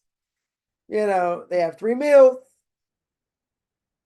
Whatever a Jew is allowed to do on Shabbos, a Jew in training should be allowed to do, except they have to do something to break it on purpose, not by mistake. Right? In other words, doing it by mistake doesn't help. You might make 1,000 mistakes. That's fine, but you need to do something on purpose to show you're not keeping it like a Jew. Right? Turn on your phone, turn on the computer, light a match, start your car, something. You do something on purpose to show you're not keeping Shabbos like a Jew. Everything else not a problem, right? Shouldn't be a problem, right? To tap into, right? I was talking about a non-Jew, right? Non-Jew shouldn't be allowed to tap into anything. That was my rant. That was my rant, right? So I was only giving everything I have to break it, right? Right? Carrying a key in my pocket. What if you don't hold to the air? Because hey, You don't hold to the Eruv or whatever. So, yeah, but yeah, carrying the key also can do that, right? If you don't have an Eruv to be able to carry something, right? So yeah, so you can do that. You can definitely do that.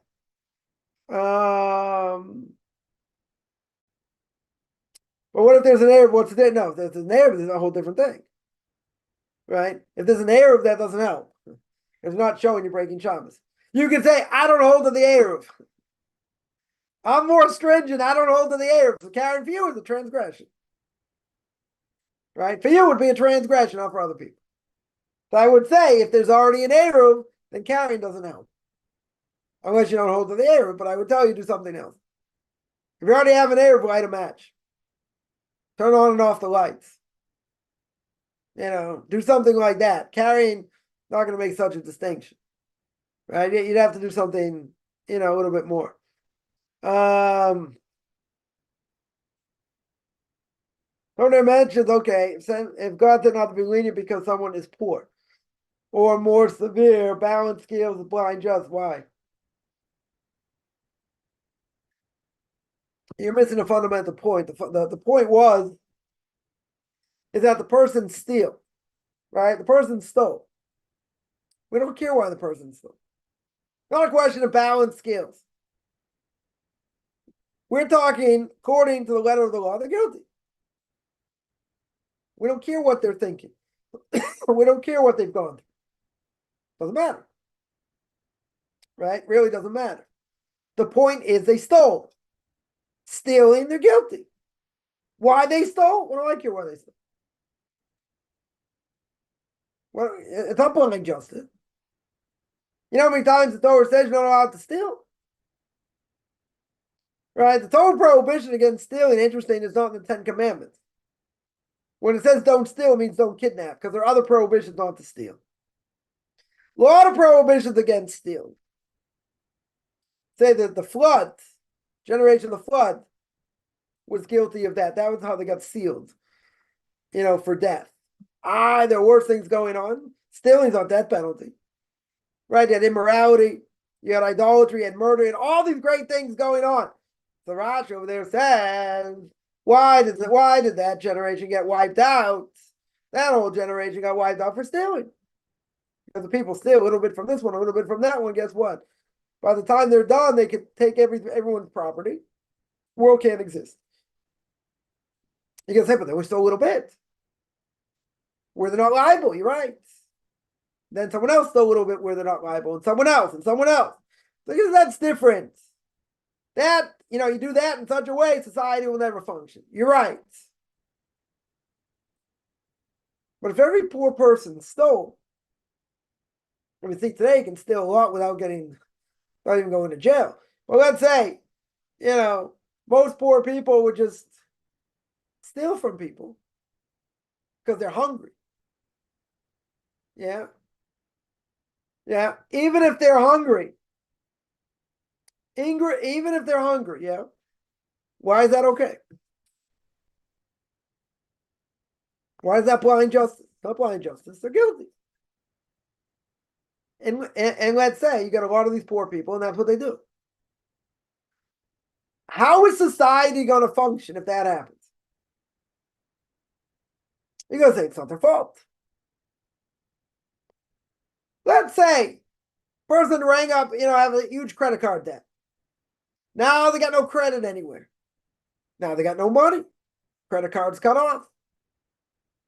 How are they going to get food? They don't know how to hunt, whatever. So what do? They pickpocket from someone else. Is it their fault? Of course it's their fault. They're negligent. 100% it's their fault. I have to feel sorry for them. They're guilty. It's not blind justice. They're guilty. They got to pay the price. Doesn't matter what their intention is. That's the whole point. Does not matter. They could have the greatest intention in the world. Robin Hood. We'll quote Robin Hood again. He had great intention. Poor people are starving, having a hard time. So steal from the rich. Rich won't miss it. What's the big deal? Because the Torah says you're not allowed to. Right? That wrong does not make a right over here to help poor people. Or let's say, person made money illegally. However they made it. They made all this money illegally, especially on Shabbos. And now they want to donate it, have a, huge plaque, huge base medrash, whatever, in their name. It's tainted money. Tainted money. You have to use tainted money for that? You're going to say, but what do you mean? Giving to a yeshiva. So Moshe Schneider, blessed memory, my Rebbe's Rebbe, would never take money from someone who desecrated Shabbos. Not even to pay for toilet paper. Why? Because his students were holy. He didn't want one penny going into the yeshiva that wasn't holy money. It wasn't earned properly. Because that can have an effect on the walls of the yeshiva. That could cause people to go astray. You're going to say, really? Right? Right? That's what you're going to say? They're going to go astray? They're really going to go astray? What's the answer? It can have an effect. So this whole discussion, should you take money from people that don't keep Shabbos or not? Right? Even if you're not going to use it for, let's say, the yeshiva itself, you're going to use it for, I don't know, cleaning supplies or whatever. Some people will say you should do it, they'll get them to do a mitzvah, get them to do other mitzvahs. Other people will say, no, it's tainted money. They desecrate Shabbos, you can't take from them. Yeah, a person says it's fair, it's not fair, it has an effect. Can't have an effect. Right? So, when you look at someone who steals, we're not really interested in why. Right? Not at all. It doesn't really matter why. That will be a major breakdown in society. And society won't function. Now, let's make it a little more graphic. Look what goes on today in the States. You can steal up to $1,000 in some places, you won't get prosecuted. That's a breakdown of values. I mean, no one ever figured that out, I'll tell you. It's a breakdown of values, serious breakdown of values. The crazy thing. So why should people work hard for their money? They should work hard, let's say better. Should work hard for their money. Why should they go spend it when all they do is walk into a store and just cart out stuff? They're not going to get prosecuted. What's the problem? Right? Shouldn't be a problem. It might be an ethical issue. What if your boss found out about it? What can you do? You're not prosecuting. Is he going to say you're a thug, you're a criminal? You made money. Yeah, but this is easier. You're right. I'm making good salary. Very good. So why should I pay for it? I can just take the money. I can take less than $1,000. I'll take $500 worth of stuff. I'll come back next week. They can't prosecute me. That's insanity. That's a breakdown of values. Society like that can't function. And you see society, certainly in the States, is eating itself up. Right? In many ways.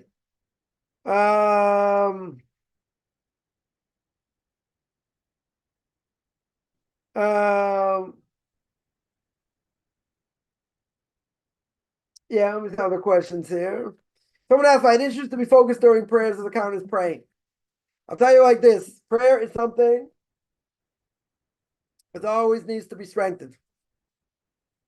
As a non-Jew, it's easier in many ways, but, we got to live inspired.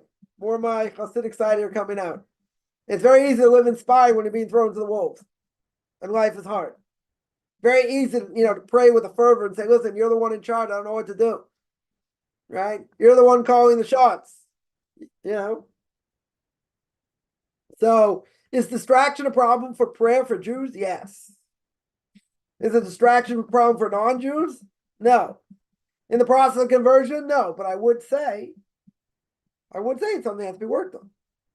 It's definitely something that has to be worked on. There's a book called by Rabbi Kleinerman, I think. It's called Praying with Fire. Good book. Very good book. Right? Put it up here. Let me just see. It's called Praying with Fire. Right? It's a good book. Be inspired by. I also heard the book, I think it's called On Prayer by Rabbi Schwab. Also a very good book. That one is, I think it's Rabbi Kleinman. Kleinman. I think that's how you spell it. If you look up praying with fire, that name, you should be able to find it. Whatever, it's hard. It's no one's gonna say it's hard. Prayer is something that, it's very easy to pray, when you're in dire straits. Right? When you're in dire straits, it's easy to pray. You got to be focused. It's hard. But, a lot of times we're not focused. Right? The joke is sometimes, when you're praying, you wake up, specifically in the morning, you wake up by Eleno. The Eleno prayers at the end. You hope you woke up by then. Yeah, but, it's something to work on. Even though we say the same prayers over and over again, listen, you can ad lib some things in there also. Right? You can say your own prayers, certainly during Shemona Esrei as well. Right? One of the things you can pray for is to give me the heart to be able to pray better. You can ask for that. Right? You ask for knowledge. What knowledge are we asking for? If a person had 120 IQ, you're not asking physical knowledge per se, it's spiritual knowledge. We're asking to draw close to God. So you pray for them. You say, God grants. Right? Gives it to you as grace, so to speak. You don't say, give it to me. Right? You say, you don't say, notain. Notain means to give. Right? You pray that God should give us knowledge, spiritual knowledge. Give me the ability to pray to you. Give me the ability to open my heart to understand what prayer is. You pray for that. It's not an easy thing. Not an easy thing. I would say when your back's against the wall and you're on your knees, guess what? It's a lot easier to pray. Or some people say it's impossible to pray because there's so much pain. Okay. But at the end of the day, what do you realize? You can't rely on man. So you can only rely on God. And he's the one who provides. And he's the one who takes care of business. Yeah. Whether you deserve it or not, doesn't matter. Right? You can say, I deserve nothing. I'm stuck over here. I can't do anything without you. You're the one in charge. Right? But you have to pray for knowledge, spiritual knowledge. You have to want to know how to pray. Right? You can pray for that. You can pray that God grant you, God help you. Right? But yeah, the problem is, if we've done things wrong, if we sinned, and our body is open to sin, when you pray, you can get distracted. Very easy to get distracted. That's why you gotta, you don't run into prayer. You gotta prepare. You gotta clear your mind. No matter what's on your mind, doesn't matter. You gotta clear your mind before you pray. Let's say you go to a prayer service that starts, 1 o'clock. Yeah. Afternoon prayer starts at 1 o'clock. Don't get there at 12:59. I'm saying you have to get there at 12:30. Get there at least a few minutes before, be able to gather your thoughts. Right? So your mind is there. Can you get distracted even then? Yes, but you got to try and prepare your mind. It's one of the 3 things that needs always to be strengthened. Keep that in mind.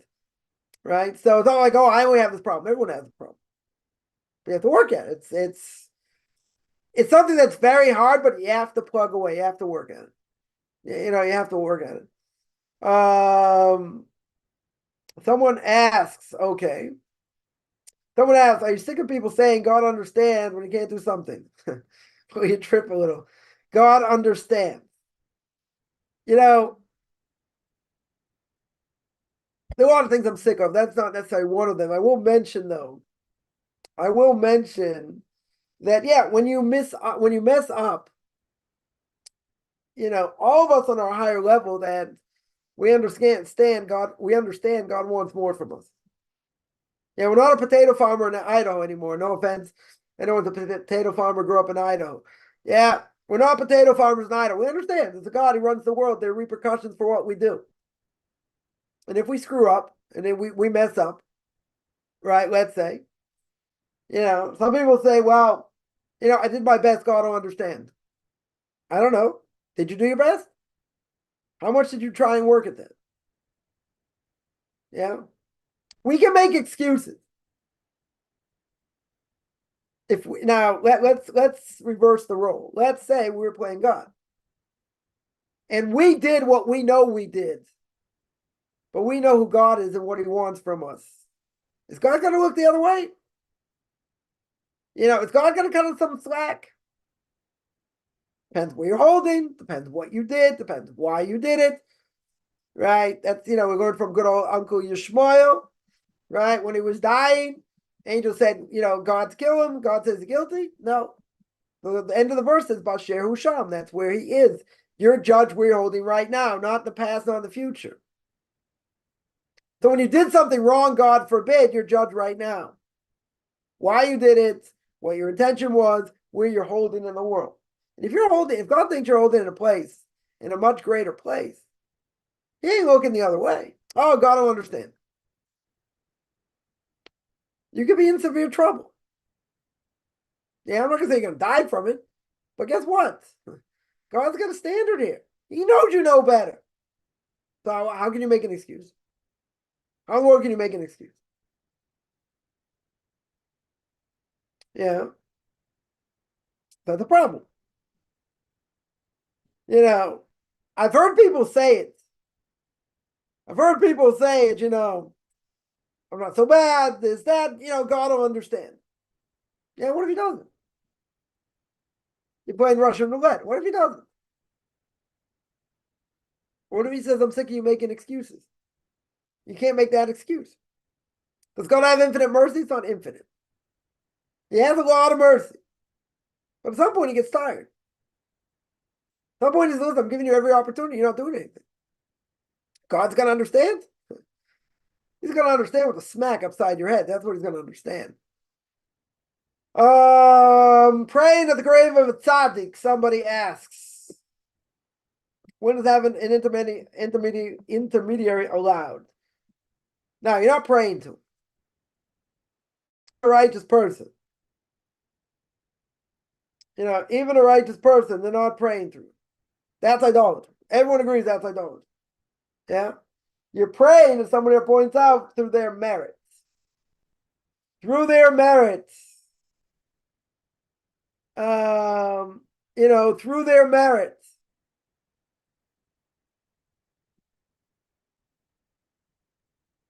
You're praying to them. You're not praying directly to them. Because if you pray directly to them, right? If you pray directly to them, what's the problem? Idolatry. Idolatry. So some people say, if you send a letter 770, you get a response. That's idolatry. That essentially is idolatry. Right? How can it be? How can people do it? It's a problem. It's a problem. I'm not going to answer for them. We're not going to answer for them. The reality is it's a problem. So you can pray at their graveside. You're not praying to them. That's idolatry. You're praying through their merit of who they are. That's different. That's a whole different thing. That's a whole different thing. The Vilna Gaon would say go in the gravesite of righteous people. We shouldn't do it anyway. Just the impurity of a cemetery. You shouldn't go in. He wasn't in favor of doing it. Other people say no, you should go. Right? And they can intercede on your behalf. That doesn't mean you're praying to them. Right? If you go with that in mind, that for sure is idolatry. But if it's the merit of who they are, the merit of their mitzvahs, you're not praying to them. Right? That's the difference. Right? That's the difference. Somebody asked, Yaakov requested to be buried in Israel. According to the sages, a person buried outside of Israel not come to life the resurrection. Talking about Jews. When the Messiah comes, all Jews have to be in Israel. All Jews are going to go to Israel. Yeah, and then there'll be resurrection. Yeah. Now, even if a person, let's say, what about a person's buried? What about a person died before the Messiah came? Right? It can happen. Person dies before the Messiah comes. They're buried outside of Israel. What's going to happen to them?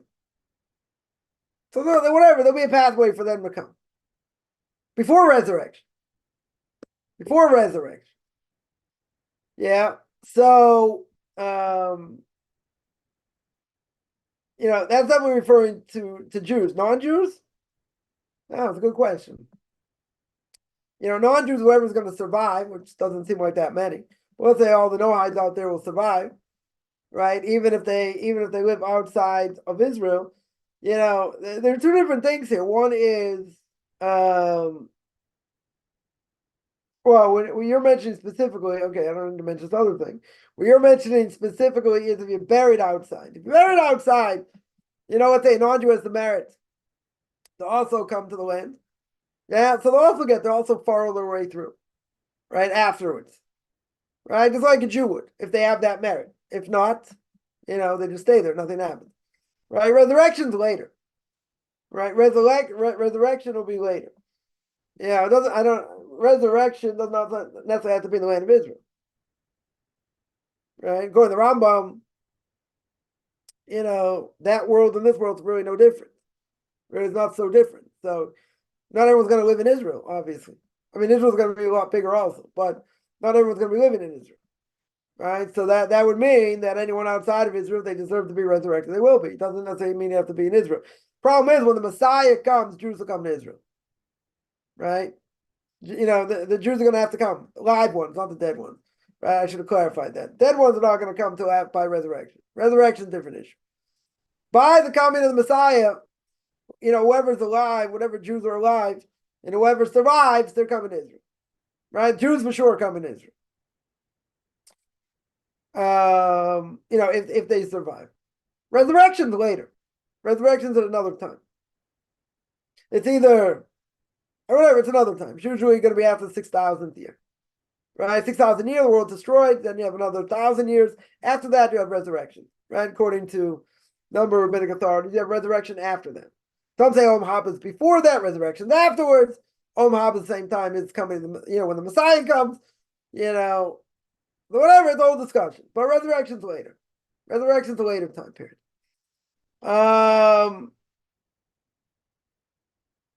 Converts were called a scab, right? Right? They were to serve God. Well, yeah, but they made the Jews look bad also. Many times they're more stringent than we are, make us look bad. Right? That's one reason. Other reason is they didn't keep what they were supposed to keep. They didn't do what they were supposed to do. Also make them look bad. Right? There's different reasons why they're called what they call the scab. But, in general, converts do what they're supposed to do. Very good. Right? Very good.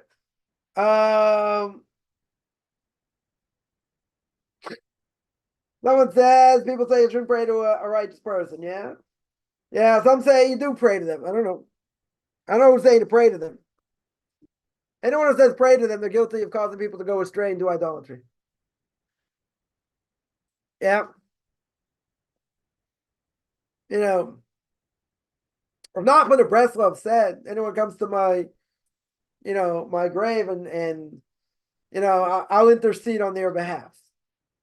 They're not praying. Again, if you pray to him, you're making him a deity. You're making him a god. That's forbidden, 100% forbidden. Right? Someone asked my Rebbe this question also.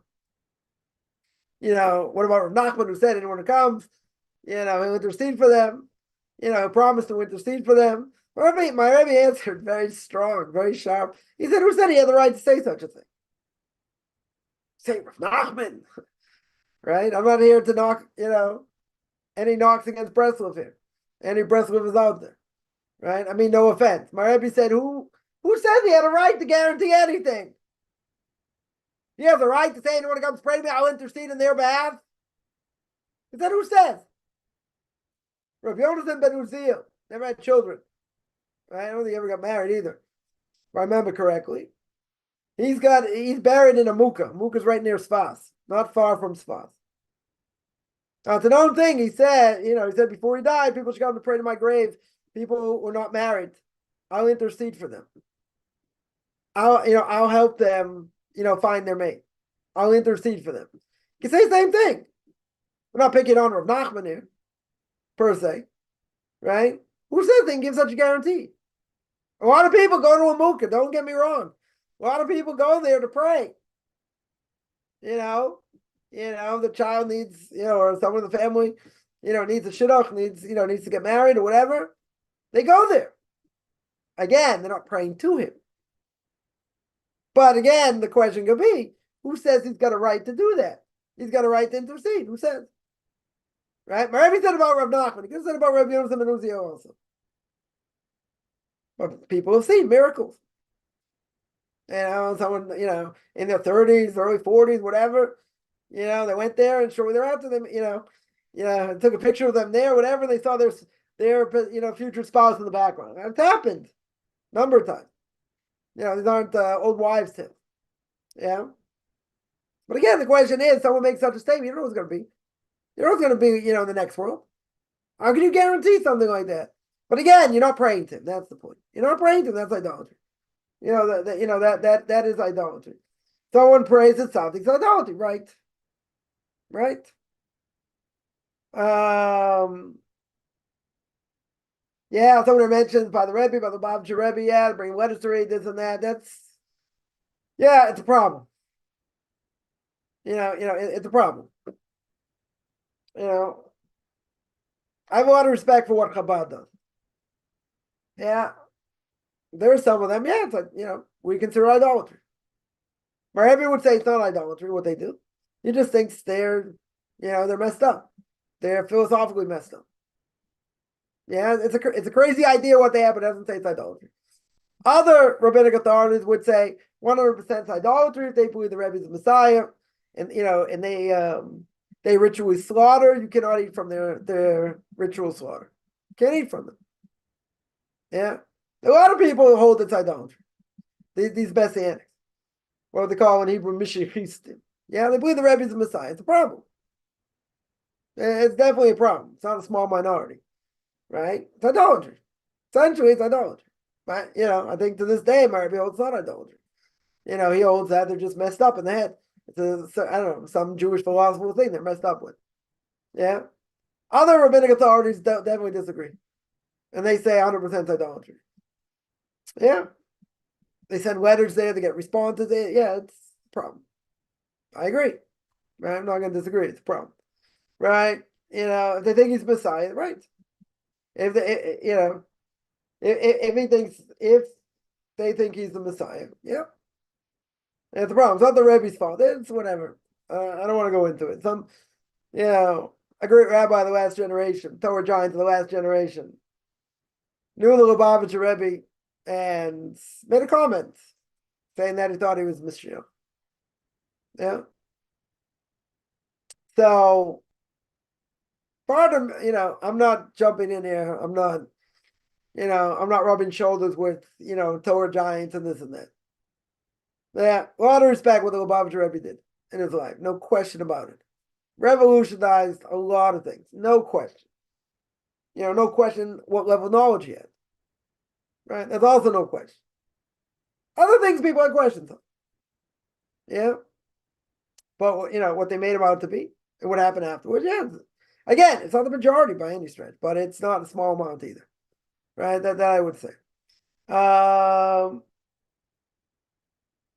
Someone mentions about the name of the Baal Shem Tov, the holy Baal Shem Tov. Person's praying, but is thinking about immoral things. When he's praying, it means a evil person might have borrowed his prayer book. Someone asked me this yesterday. I don't know. I find it hard to believe. A person can have immoral thoughts because they have immoral thoughts when they pray. What it has to do with someone touching their prayer book or not? I'm not a capitalist. I don't play one on TV either. But, there is what to be said, for someone who's immoral that can have an effect on someone else. Now, the fact that they touch them or they touch they touch a prayer book, it can have an effect. I know, I'm not the address for that. Right? But if a person has immoral thoughts, when they pray, I don't know what it has to do with someone immoral who touched the prayer book. That's just me. I think the person's got their own issues they have to work on. Okay, we all do. Right? But, the Arizal of Isaac Luria, blessed memory, as I mentioned before, a person's only going to sin in the middle of prayer and be distracted if they open their bodies to sin. In other words, if they've sinned in the past, they could get distracted even during Shemona Esrei. They could get distracted. Why? Because they sinned. And nothing to do with someone touching the prayer book or this and that. They opened themselves up to sin. Once they open themselves up to sin, of course they can be distracted. And nothing to do with whether someone touched their prayer book or not. It's just they got distracted that way. What if the shul is full of Bali Chuvas? I don't know. What's the problem? If they're all praying, they're all in the up and up. What's the problem? Yeah, normally you don't have a community just of Bali Chuva. Just the returnees to Judaism or converts. Right? You want to have more balanced group. Not that, not that we're saying any of them are imbalanced, per se. But they're only on a certain level. Yeah. So you want to have, you want to have a mixture. You want to have want to have a nice balance. Now let's say you had a lot of, you had a minion of all Bali Chuva. They're different ages. They're different ages. They're all, thank God, going in the right direction, and they're learning well, they're praying well. What's the problem? If there are people doing things they shouldn't be doing, this and that, controlling your mind. Keep in mind, this is not just for Bali Tshuva or converts. Anyone who wants to pray, not to get distracted. Everyone has that issue. Everybody has that issue. Some more, some less. But that's not an issue. Just you just say, oh, it's for Bali Tshuva and converts. Because we got distracted because we think other things and we're not prepared and we got a lot to work on. Yeah, we do have a lot to work on. There's no question. But that's making an assumption that other people don't have this problem. And that's not true. Guarantee they have the problem. Question is how much? But if you're not working on it, everyone has the problem because prayer is something that needs to be strengthened. Like we said, always needs to be, always needs to be strengthened. No question. What if a community speaks, dies, and turns into idol worship? That's what we need to do. There, again, are there places where it can be idol worship? Yeah. When Rav Shachar, blessed memory, head of the yeshiva in Panovich, one of the Torah giants of the last generation, my Rebbe told me. My Rebbe told me, he said, don't worry. He said, in a few weeks, people are going to be sending him faxes. That's what my Rebbe said. So I said, what happens if you get a response? He just looked at me. I said, can I show you the response if I get one? He's like, it's a problem. It's a problem. People get idolized. This is well beyond what God wants. Why does it happen? I can give you a number of reasons why. It doesn't matter. It shouldn't be done. 100% it shouldn't be done. And not only that, it makes Jews look bad also. Makes them really look bad. Here they are, like, you're getting answers, whatever, from someone that's been dead for 30 years, 25 years, whatever it is. We're down 1994, so 6, whatever, almost 30 years. 30 years. I heard on the radio, I was here. I was here in Israel when the Lubavitch Rebbe died. There were people singing and dancing in the streets. Can't make this up. So again, my Rebbe would say they're just crazy. It's a crazy idea. Not that it's idolatry. Others would disagree vehemently and say it's idolatry. Yeah.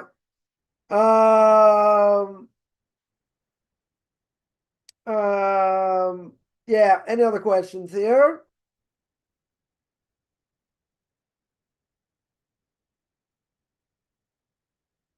Let me see. Why some of the communities care about dress code so much?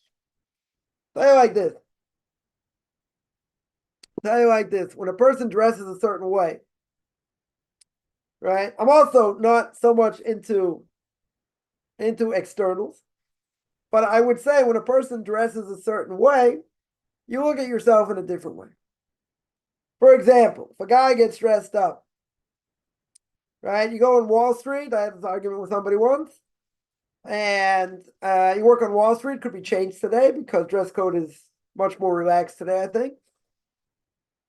Anyways, so you work on Wall Street back in the day, double-breasted suit, single-breasted suit. You're wearing the suit no matter what. It's either single-breasted or double-breasted. So, so a person tells me, he says, why do you dress that way? White shirt, black without pinstripes, dark blue without pinstripes, right? Very easy to go shopping. gray or dark gray with around pinstripes. So I said, let me ask you. I said, person who works on Wall Street, what do they wear? Got to wear a tie, got to wear a nice shirt, it's got to be pressed, whatever. Double-breasted, single-breasted. Very good. Yeah, so I said, what's the first thing a person does normally when they get home? After working a job like that, they don't go out for drinks, whatever. They come home. What do? First thing they do is either they turn on the TV or they change their clothes, one or the other. They don't want to get the clothes dirty, whatever. Let's say they change their clothes first. Yeah, they want to wear jeans. They want to wear whatever they want to wear, right? Jeans, chinos, whatever, cotton pants, whatever it is. They want to be more comfortable. Okay. Yeah. So I said, it's pretty amazing. People are willing to make a lot of money. Working on Wall Street, make a lot of money. They're dressing up the part. They're dressing up for the part. Oh, that didn't go over so well. So I basically said that we're in a single-breasted suit, double-breasted suit for the sake of what? Of making money. They got very offended by that. Smoke coming out. They say, why do you dress the way you do? I think if that's my uniform to serve God. If I would dress the way you do, I would think I was in shorts and a tank top. You come to synagogue Friday nights, Shabbos day, whatever it is. Now, a person can say, I feel very dressed up in a nice izod. I don't know, people still wear izods or polo shirts, whether they're white or not, and they feel dressed up. I guarantee if you wear a suit, forget about a hat. I'm even talking about a hat, right? For a guy. Let's say you come in synagogue wearing a suit. I guarantee you feel different. Guarantee you feel different. If you're wearing a polo shirt and a nice pair of pants with a tie, without a tie, doesn't matter. You wear that Friday night. You go back to synagogue Shabbos day in a suit. Feel the same? I probably would gather you don't feel the same. You're going to say this is more stiff. This is, I feel more uncomfortable dressing up this way. Okay. Would you go to the banquet of the king? If you'd be in England and the queen, may God rest her soul. I go to this old geezer, right? You go to the king. He's serving brunch. Are you wearing a polo shirt and chinos? Right? You're wearing cotton pants? I don't think you're wearing cotton pants. If I'm wrong, you'll tell me. If you're in the presence of a head of state, regardless of the person a doofus or not, you go to a head of state. A woman's going to be dressed to the hilt. Long skirt, covered up, nothing to talk about. Nothing to talk about. Head of state. Vice president, whatever. You're going to the king? You're going to the king and you're not going to be dressed up as well? Come on, it shows disrespect. I would think it shows disrespect. You might tell me today is totally different. Maybe. Maybe because we just let things go so far. But let's say you're right. Let's say today is totally different. Yeah. You're going, you're standing in front of the King of Kings. Well, so let me ask you, right? If you're standing in the front of the King of Kings, how would you expect to be dressed? Now, some people say, listen, you're at the beach, you're in shorts, you're praying shorts, this, that. You got to have your legs covered. You got to show respect. God's everywhere, right? God's everywhere. But if you're in a place, you're in a holy place, the synagogue should be a holy place. You go to a holy place, how can you be dressed half-baked? My language. How can a person not go in a suit? You're going to the king. You're praying in front of the king. You're going to say, why do people get so caught up in it? Because it's society, it's communities who, represent a certain dress. So a person's going to dress a certain way. You live in an ultra-Orthodox community, yeah, you're going to have a white shirt. That's what people wear. Yeah, what is it really a problem with the blue shirt? Dark blue shirt? No. Problem with pink? Yeah, I think you would stand out more, right? But let's say you're wearing darker colors, so you don't stand out as much. Okay. Really, deep down, you're going to pin me down. You're going to say, Rabbi's really a problem with it. No. See, all too reasonable. Yeah. Is it really a problem? No, it's not really a problem. But well, what's the issue? The issue is when a person dresses like everyone else. When you dress like regular society dresses, then you're not dressing them for the sake of the king. You're dressing like everybody else. When you dress like everybody else, you think you're like everybody else. You're gonna say, "But I don't feel spiritual, when I'm in a suit." So there's a mental block here. You might not like it. Even when I went to synagogue, as a kid, I saw other people dressed. I didn't dress that way. My mother would never let me dress that way. She should be well. Never. Not that you understood you're in the palace of the king and this and that. You go to synagogue, you don't look like a schlep.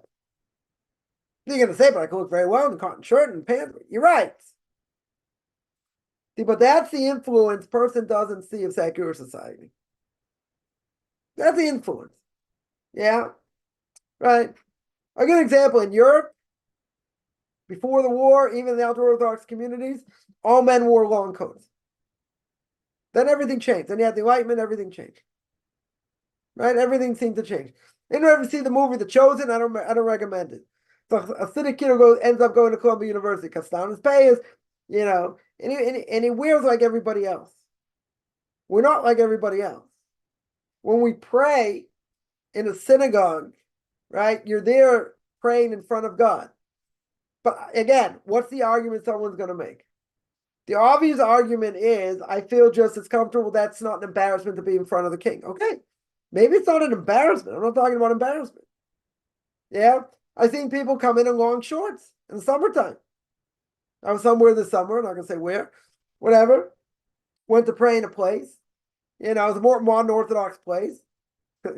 Came back Friday night. I was like, what'd you think? I said, oh, it was like where I used to live when we first married. Shem should have mercy how people dressed.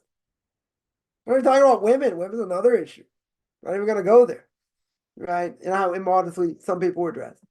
Yeah? Guys look like they came off from the golf course. I'm not joking. They came looking like they came from the golf course.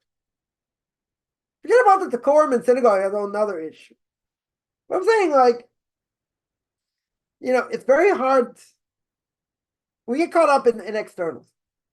And there are people dressed not the way we're dressed, and they can be 10 times more religious than us. Could be. Could very well be. But the way a person dresses says a lot about who they are. A lot of things go hand in hand. A lot of things. I can overgeneralize, I'm not going to, but there are other things that go hand in hand with this. But people say, oh, it's not the biggest deal. You're right. In theory, it's not. But people look at things and do things differently the way they dress. That's just the way it is. Yeah?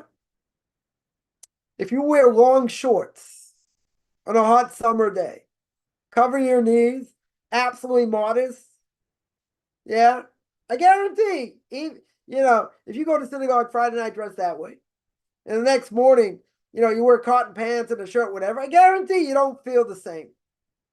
You should not feel the same. Now, you can tell me clothes are the most important thing. I agree. I think people get way carried away.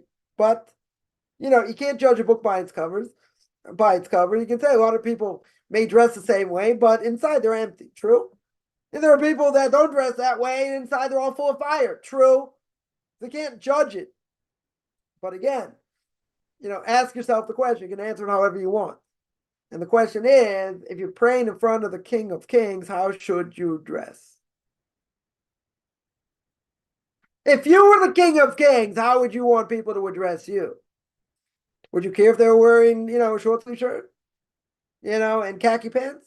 Or golf, like light green pants like they go in the golf course? Would that show you honor? You can say, yeah, that's the way they honor me. Or someone comes dressed to the hilt, because they want to address the king. Right? That's what I would say.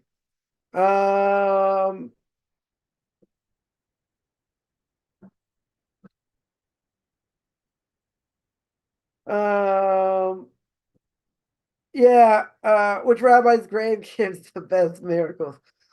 A lot. I mean, I don't know. I can't answer that on one foot. Whatever. Maybe I'll send you an email. Maybe we'll send you an email about that.